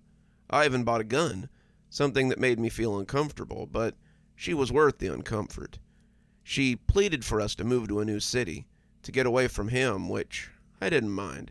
I loved her after all, and my kind of job allowed me the luxury of working from home. So I agreed. We both deleted our social media accounts and decided to start new, an adventure shared between the both of us. Now, we found ourselves in this new home, with a bizarre closet. For the next few days, we did all of our unpacking, and Emma seemed to lose interest in the mysterious closet, though the mystery stayed at the forefront of my mind. I found myself constantly bringing it up, and after a while she would just roll her eyes at me. I think I was annoying her, but every day when I had a bit of time, I would try to find a new method to see how endless the endless closet really was. I grabbed a broom and a ladder. I jabbed at it into the air to see if it would hit anything. I used a tape measure, extending it out as far as it would go to hopefully find that it hit something. But it didn't. I scratched my head over and over, wanting to know what the heck this thing was. I grabbed a baseball bat and readied myself. I'm not the best at sports, but I did play a little softball when I was a kid. I took my stance and cautiously aimed upward. With all my strength, I flung a small ball up in the air. "Watch out, everyone, it's Tom Brady," my girlfriend said from behind me. I turned to her quickly, a bit startled, and then raised my pointer finger up to my lips, suggesting for her to be quiet. "Shh. And Tom Brady doesn't play baseball. He's I promptly stopped, though, when I realized the ball hadn't come back down. Emma just looked at me with befuddlement. "What?" she asked. "The ball didn't come back down." "Huh. Well, don't go get an extension ladder and try to climb up there. You might get stuck, too." She said it with a whimsical tone, though her eyes portrayed as much concern as I did. Later that day, I scoured the internet, looking for the best deal on a drone, one with a solid range. As I clicked through the different pages, Emma suggested something that never dawned on me. She told me to ask our landlord about the closet. Why didn't I think of that? I figured before spending money we didn't really have, I should at least ask about the home I found myself in. That night I had the strangest dream, one where I found myself in a home built out of gingerbread. I was lost in what seemed to be an endless loop of corridors, the walls gruesomely crumbling apart as I walked past. Turning corner after corner, I endlessly searched for a way out, as the scent of fresh gingerbread penetrated my nostrils. I could feel my panic morph into trepidation as I began to run faster and faster, wanting to escape because, by this point, I didn't feel alone anymore. I felt like someone was in here with me. I could make out the subtle hints of footsteps, usually one, like someone was limping. They would take a step forward with one foot and drag the other. I was absolutely frantic by this point, and that's when I began to chew on the walls. I was trying to eat my way out of this horrid place.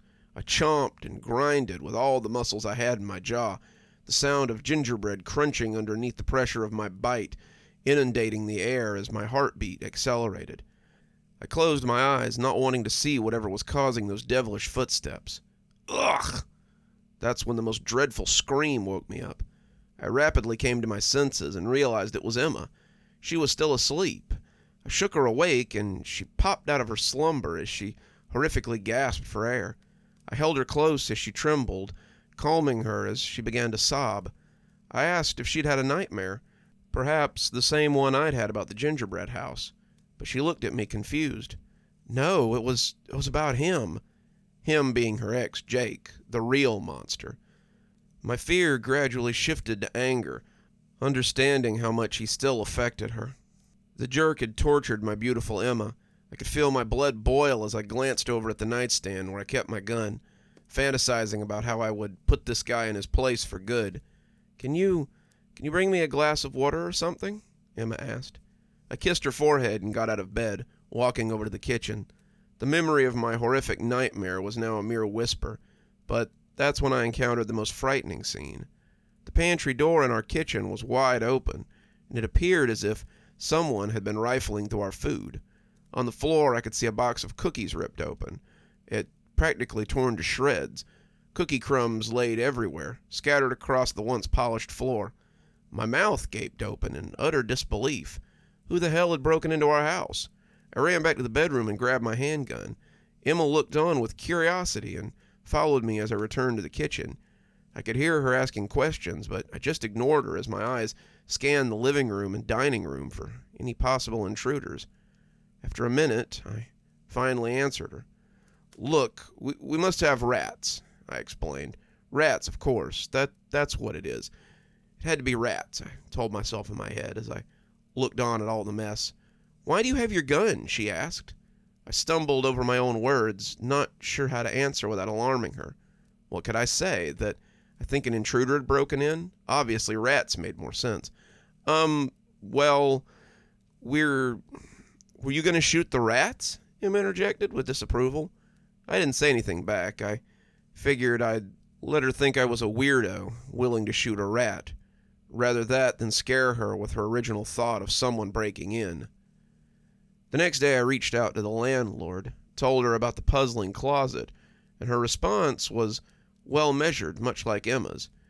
She told me that with these new townhouses, the developers pushed for completion way too fast, leaving unfinished work sometimes. She said that they probably had overlooked certain areas of the home, that they just missed building the ceiling to the closet, and the endless void I was seeing was merely a vacant crevice in the house, reaching up to the attic. This made sense, since our master bedroom was on the first floor, and the house had 2 stories. I hung up with the resolve that I was just overreaching in my mind, creating a conspiracy when in reality there was none. I didn't even bother explaining it to Emma, nor did she seem to care. She continued having nightmares about her ex, and all I could do was hold her each night when she'd wake up screaming. Luckily, the landlord scheduled for people to come out and fix the ceiling in a few weeks, something I was looking forward to. I was tired of seeing this dark void whenever I went to the closet to get something. As the days passed, I did my best not to think so much about the closet, instead diving into my work, since I had fallen a bit behind, spending so much time obsessing over the endless ceiling. Emma seemed to be adjusting well. She was constantly in a good mood. I could tell how much ease she was in, seeing how often she would smile and go about her daily tasks. Though at night, she would suffer from her dreaded dreams, ill-fated memories of that monster. I too continued having nightmares, almost the same ones. Sometimes different variations of the same dream, but the premise was always the same. Me lost in some horrid world made of gingerbread with those disgusting footprints following close, the sound of one step colliding onto the pavement and the other hideously sliding behind. I was always drenched in sweat in the morning, but things seemed to be getting better. Neither of us were going to let the dreams conquer our reality. We both knew it wasn't real, and perhaps we were just acclimating ourselves to a new environment. The only real issue we continued to have wasn't in the dream world. No, it was rats. They seemed to be continuing to scurry through our food in the pantry, always eating cookies or crackers. I set up traps to catch the rascals in spite of Emma's protest, which was a bit annoying seeing as she wanted them gone but didn't want to hurt them. I felt it was a bit of an oxymoron, but whatever. Lucky for her, my traps never caught any of the demonic little critters. It's like they knew to avoid them. It made me giggle thinking of these rats tiptoeing around the traps like some animated mouse cartoon from the 1950s. We were constantly restocking our cookie boxes, and why not keep them in a jar or something to stop the nocturnal pests from taking them? Well, we love cookies. Both me and Emma don't like the way they taste when they've been sitting for too long in one of those jars. After a month, the ceiling was still not repaired, and every time I reached out to the landlord, she came up with a new excuse of why they couldn't come out. I even offered to hire someone to fix it myself, and that was apparently against our lease agreement. By this time, the one-time mystery that had consumed me no longer even tingled in my thoughts. I just accepted the darkness above as something mundane, and eventually it became normal, along with those lingering rats. We learned to buy enough cookies. We sort of adopted the rodents as pets, so in our minds we were a home of many, all cookie enthusiasts. Emma even joked and said maybe it wasn't rats eating our delicious treats, but rather Cookie Monster himself. It was nice to see her in such high spirits. Her smile always brought a level of warmth to my heart that couldn't be described by words. Her laughter was the most divine music my ears had ever heard. Her night terrors even stopped, much to my relief, since I always felt sleep-deprived after waking up each night to comfort her. Though my own dreams persisted, I never could escape that dreadful labyrinth of gingerbread, and any time the grotesque footsteps would catch up to me, I would awake. This was just life, and it was perfectly fine. Me and the love of my life only grew closer as the months passed. We even contemplated the idea of starting a family. I put my gun away and our family safe, no longer feeling as if I needed it to be within arm's reach. The neighborhood we lived in was perfectly safe. Our neighbors waved at us whenever we revealed ourselves to the world, and it was different than before. We came from a big city where you could be surrounded by millions to only feel like you're the only one alive. But here, everyone was a friend. We invited over one of our neighbors for a dinner party, Juan and Sara. They were a fun couple, and it was clear that Sara wore the pants in the family, as she would constantly talk over her husband. No judgment here. A lot of the time Emma would do the same. I asked our new friends about the neighborhood and the crime rate, and they both looked at each other and laughed, telling us that stuff didn't happen around here. They practically implied that this was paradise. Something about their demeanor put me off, almost like they weren't real, reading off of some script as they had rehearsed this many, many times before. Emma seemed to really enjoy their company, so I tried my best not to let it bother me. We continued to drink our wine and talk about a variety of subjects.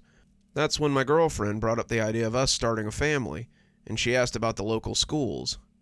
That's when the once confident couple's face froze in what seemed to be apprehension. "You want to have kids?" Sara asked. Emma nodded, yes, in response, as she grabbed onto my hand. I studied the couple's eyes, trying to figure out what was so odd about wanting to start a family. That's when I realized I'd never seen any kids around here. Or, even more bewildering, I'd never seen any pets. Like dogs or cats or anything. Actually, now that I think about it, I don't see any pets or kids around here, I said. The couple seemed to be getting more flustered as I brought up the simple observation. It's against the HOA, Juan told me. I didn't understand. What HOA? I don't remember the landlord telling me anything about an HOA, and why would they be against pets or even kids? Wait, HOA? They don't allow kids? Before I could finish my question, Sara had interjected. I have such a sweet tooth. Do you have any desserts? Sure, I think we have some cookies, unless the Cookie Monster ate them already, Emma said playfully, as she got up to look for something sweet for our neighbors. Cookie Monster? Juan asked befuddled. I explained to them about the rats we had and how they were always rifling through our pantry, mainly eating our cookies. The couple didn't seem surprised to hear this, almost as if they had the same problem. Everything just seemed off. The conversation, the HOA, the closet, the rats. Something wasn't right, and I could feel the conspiracy side of me emerging like a bear awakening from hibernation. I think my neighbors could tell how inquisitive I'd become, because it was written all over their faces, or maybe it was the questions I'd been asking thus far. But as Emma searched for something to serve them, they excused themselves and said they had to leave. I escorted them to the door and bid them farewell for the night, asking one final question about the closet. Our closet's like that too. Around here, they all are, Juan said with a dreaded look on his face as he walked away. The next day I decided to do a little research. I went online looking for any clues about how this community was built. Quickly, I found the developer's name, some hotshot real estate mogul who lived in another country. I didn't see anything out of the ordinary, though. There were plenty of conspiracy theories about the developer. Apparently his family was heavily invested into the occult, something about the lunar worship and how they congregated in the cities to pledge their loyalty to their god. I don't know, it all sounded silly. Eventually the family went into buying up real estate and developing land. Now they're considered to be philanthropists. I turned my attention to our community's webpage, searching for any mention about an HOA. Like my neighbor Juan said, we did have one, and there were guidelines, but nothing specific about kids or pets. It was mainly things about following city ordinances and keeping the neighborhood clean, though there was something about pest control and how crucial it was. I let out a slight chuckle underneath my breath, thinking about the rats that had infested my home. After a few hours of searching, I got a little bored. I don't know why, but I was nostalgic for old times, old friends, and my old life. Honestly, I hadn't spoken to my parents since I left my old city, so I decided to log into one of the old social media accounts I had. I know, I didn't delete all of them. I told Emma I did, but how can you erase half your life? Either way, I looked through old photos. I even reached out to some of my old friends. They all told me virtually the same thing. They thought I was dead. I think I was driving myself crazy, connecting dots that weren't really there, and the consistent dreams didn't help. I guess I just needed to feel normal again. After catching up with several people, I decided to permanently delete my account. After all, Emma was the only person I needed. That night I was asleep as soon as my head hit the pillow. And, like always, I was lost in the gingerbread maze. By this point, I had control over my anxiety, but even more remarkably, I was fully aware that it was a dream. I guess I was having a lucid dream. It felt amazing to have all the panic and fear I'd been experiencing for the last few months just blow away. Now, I was the one in control. I punched through the walls as if they were made of paper, fragments of gingerbread crumbling to the floor.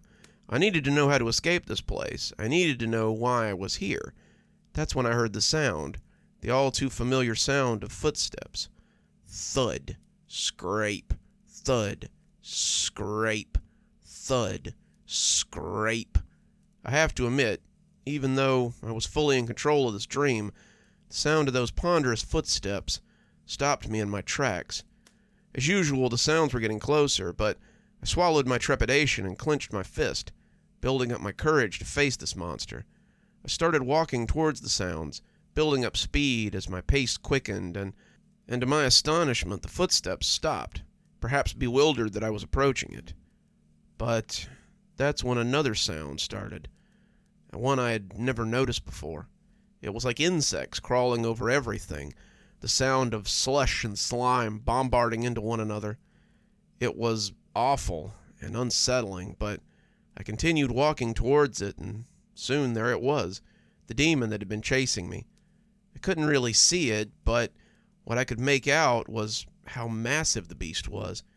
It was hunched over, doing something, and that's when I realized those sounds weren't insects. It was the devil eating something. Crunch, crunch, crunch. That's when I woke up. I promptly sat up out of bed, gasping for air. I felt the room spinning as I gathered myself. I turned to Emma, but she was peacefully sleeping. I sighed out in relief and was ready to lay back down until I heard noises coming from the kitchen. It was the rats. I was finally awake to see the damn things. I got out of bed and made my way to the kitchen with stealthy feet, not wanting to make any noise and scare them away. As I got closer, I realized I wasn't sure what I was going to do with them when I caught them. Was I going to kill them? I had actually grown a bit close to the idea of them. The nearer I got to the kitchen, I saw the light was on. Rats turn the lights on? I asked softly. The noises only intensified as the warm kitchen light soon bathed me in its glow. That's when I froze in utter terror. It wasn't rats eating cookies.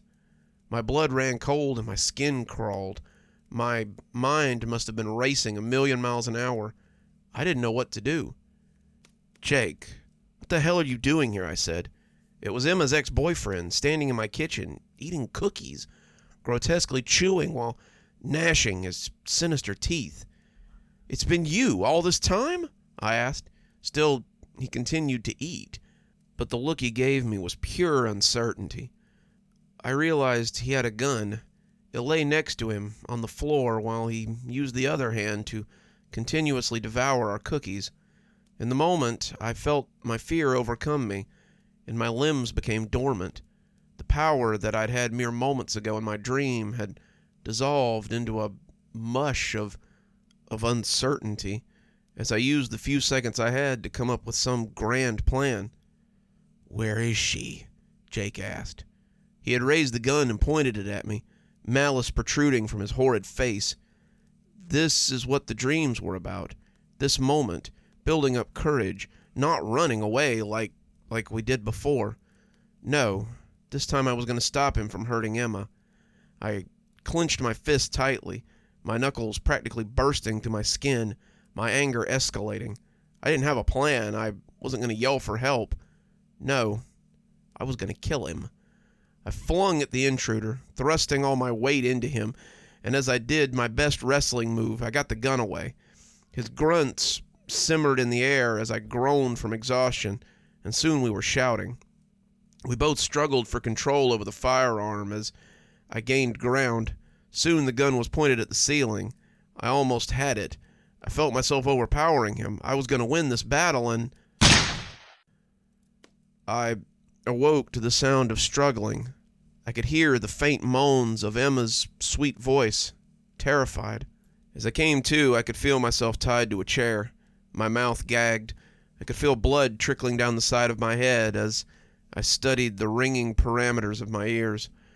As the haze of cloudiness enveloped my view, I could see Jake on top of Emma. He had her pinned down on the bed. The sick bastard brought me into the bedroom to witness whatever this was. I tried to scream for help. I did my best to squirm around and break my restraints, but it was useless. This was going to happen. All I could do was cry in defeat. That's when, from the corner of my eye, I saw something moving. It was coming from the closet, the endless closet. Some liquid black substance poured out in a slush-like state. I could hear the slimy blob beginning to slide across the bedroom floor. Thud, scrape, thud, scrape, thud, scrape. But Jake was too occupied to hear it. The blob of goo approached closer behind Jake, and then it began to expand, like a sculptor's clay, forming into a statue. I could see the thing grow. It raised to the ceiling. I could make out a horrifying face within the goo, 2 massive arms that protruded from the dark substance. Emma looked up and could see the creature's form. She stopped moving from pure bewilderment. This caught Jake's attention. He slowly turned his head and looked up at the being. I could see how terrified he was. He reached for his gun, but it was too late. The beast swallowed up Jake in mere seconds. He was absorbed into the blob. He screamed for help, but it only lasted a few seconds. When the creature fell back into its original form, it retracted back to the closet. Both Emma and I were utterly befuddled. It took several minutes for Emma to even acknowledge me. Then she rushed to my aid. No words were spoken. We just stared at each other, horrified. We knew what we had to do, and that was we had to get the hell out of here. Both of us still in our night clothes, we rushed for the door, not bothering to get anything. I just grabbed my keys. To our astonishment, outside was all of our neighbors standing together in the front yard. All quiet, just looking at us. I could see Juan in the middle of the group, standing next to Sara. "I see you met our HOA," Juan told us. I didn't have time for whatever the hell this was. Emma and I stormed past everyone, shoving people out of the way as we walked over to the car. I swiftly turned on the vehicle and burned rubber out of there, leaving the hellscape of a place. Emma sat quietly, still in shock for the whole event, and I reached out to grab her leg. She was ice cold. As I turned the corner, I realized I was going in circles. How was this possible? I could feel my anxiety return as I put more pressure on the accelerator. No matter where I turned, it was just a circle. I looked up at the welcome sign to our community. I had hoped it would signal some kind of exit, but no matter how much I drove, it remained the same distance. We've been driving for hours. It seems like we're stuck here, nowhere to go. Perhaps the HOA has to give us permission to leave. I finally parked by the side of the road, exhausted, dried blood encapsulating my wound. Emma's passed out next to me. She still feels cold, and all I can do is sob as I stare up at the welcome sign. Welcome to Ginger Hills. One more story, kiddos, and then I think it'll be time for me to say so long. But don't worry, I've got a real banger for last. Coming to us from our friend Hanfeef. This is about, well, it's about a topic in a lot of stories. A topic that we've seen bandied around quite often in tales both old and new, though this one is definitely one that's got a little bit of a different spin on it.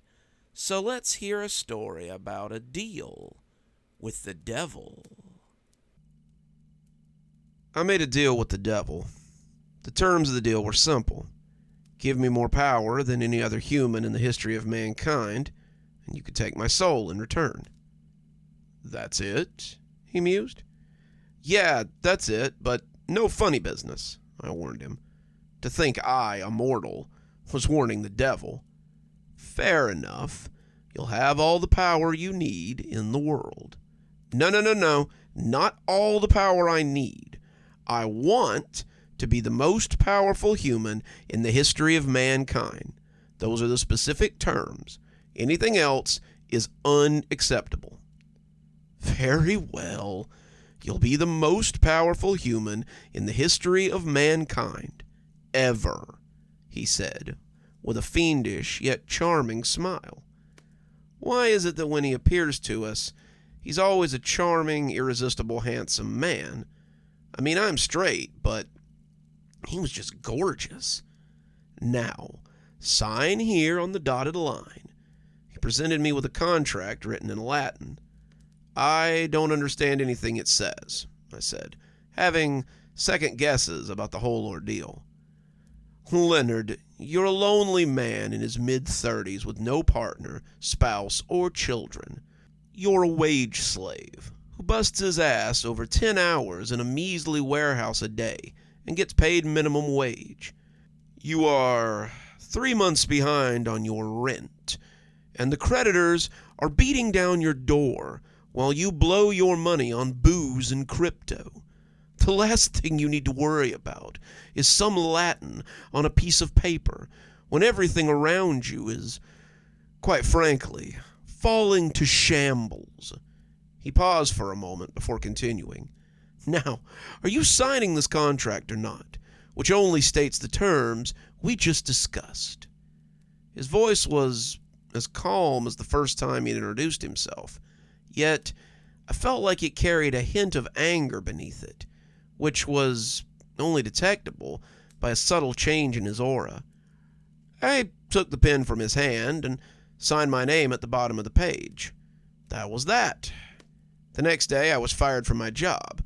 My performance was subpar at best, and the warehouse wasn't doing exactly well, so some employees were let go, including myself. Are you kidding with me? I said furiously. So much for power. I just lost my only source of income. Instead of heading back home, I went to a nearby park and just laid down on the bench, contemplating what I'd do now, since I was on the verge of getting kicked out of my apartment and I had no job. I heard some rustling in the nearby bushes, and a man emerged, wearing all black and a face mask. He quickly paced in the direction of a middle-aged man, probably in his 50s or 60s, who was feeding the pigeons. He took out a gun from his pocket, and before he could take aim, an invisible force hurled itself towards him, landing me on top of him with both hands over it, pinning him down as I held the gun in check. The old man was startled and quickly booked it. Obviously, why the hell did I do that? I mean, I hadn't even moved. Something had moved me, or him perhaps. Still, I needed to hold the man down if I were to survive the situation. And I had just made an enemy who was armed. I shouted for help. Help! Help! This man has a gun! Help me! I was able to get the attention of some people who rushed to my position, where one man took the gun from the hand of the other I was pinning down, and the other helped me twist his arms behind his back. Soon the police arrived, and with them, the old man. I soon discovered that he was no ordinary man, but a rich business tycoon. A billionaire, in fact. Having saved his life, the man was extremely grateful and gave me his card. Please, let me repay you. Come see me in my office tomorrow. So I went. The man was in real estate and owned several companies. He'd cut ties with his family and lived alone with his immense wealth. His wife was dead, his kids were assholes who only wanted his money, and relatives all wanted him dead so they could get a piece of his fortune. In a sense, we were alike, two lonely souls who found solace in each other's company. So much so that my unintentional act of heroism developed into an intimate relationship, which was the last thing I would have expected. In a matter of weeks, we were a couple, and a few months and several expensive trips abroad later, we were engaged. Him coming out of the closet was the best thing that happened for the company, as the shares skyrocketed and more business started to pour in. I felt like a princess, completely high on power. I had everything at my disposal. Money, fame, power, you name it. Unbeknownst to my fiancée, I was letting it loose with all the girls I wanted. From a beta loser to a practical millionaire, which was what I had in my account, this was quite a transition. Finally, the devil had delivered on his word, and I had exactly what I wanted. But then, my greed destroyed everything. We were never exactly careful, me and my fiancé. It was only a few months ago that he took me to the hospital and had me checked up on, only to confirm that I'd contracted AIDS. Turns out he was having casual hookups with a couple of guys before me, and had contracted it just prior to meeting me. Now I had it too. My life was utterly destroyed, just as it was starting to get better. I did, in fact, have everything, and the power was just starting to grow, as several companies he owned were transferred to my name. I was devastated, although he tried to reassure me that he would buy me the most expensive treatments that medical science could offer. I knew it wasn't going to be enough. My health dwindled rapidly, and I became a husk of my former self. He, on the other hand, barely showed any signs. His health was as good as ever. He didn't lose any weight, and he wasn't getting as sick as I was, or rather, he wasn't getting sick at all. Had I not known he also had AIDS, I would have said he was getting even better day by day. In a matter of months, I was on the verge of death. As I lay in my bed, too weak to move, I knew my time had come. My eyes fixed on the door, as I knew he'd come to take me soon. When the door opened, he walked in ever so calmly. So, how was your power? Do you like the man? Quite a fellow, isn't he? He smirked. Just take me. Make it quick. Oh, but don't you want to know why like this? Why so soon? I mean, you must have questions. No, not really. Just do it. Very well, but do keep in mind I did deliver on my promise. You did feel like you were the most powerful man in history, right?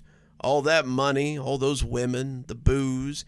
You sure went crazy. That's what all the low-tier people do. Now, the high-tier people, they play a hard bargain. They play by their own rules. Take your fiancé, for example.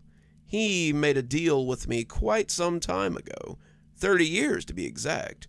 In exchange for extending his life and giving him all his wealth, he would help me collect souls for hell. What? I was sitting up in my bed despite my frail state. Yes, he was the one to spot you, help me deliver on the promise I made, gave you the disease that's now killing you, and made it all the easier for you to die an earthly death. The man is on his 13th streak, which, quite frankly, is impressive. You tricked me. I always do. That's the game. You knew it the moment you called on me. I'm a deceiver. I deceive everyone. And I'll have his soul too, eventually. But for now, I'll let him go and find someone else. As for you, the worst levels of hell await your arrival. With that, he snatched my soul and dragged me down with him, all the way to the boiling pits of pus and magma that would burn my skin off and make me suffer an agonizing death for all eternity. As for him, my fiancé, he was given another 5 years to live. Before he runs out of it, he'll live as he pleases. Just as the last year starts, he'll be attacked in the park, where a broke man such as me would come to his aid, who would then be invited into his life, and then he'd offer the poor man's soul to the king of hell. What a vicious cycle, but what a clever cycle, too, I suppose. And just like that, our tales have come to an end for another day. I do hope you enjoyed your cozy time here with me, Dr. Plague. And until next time, I'd like to wish you a wonderful day and a spooky evening.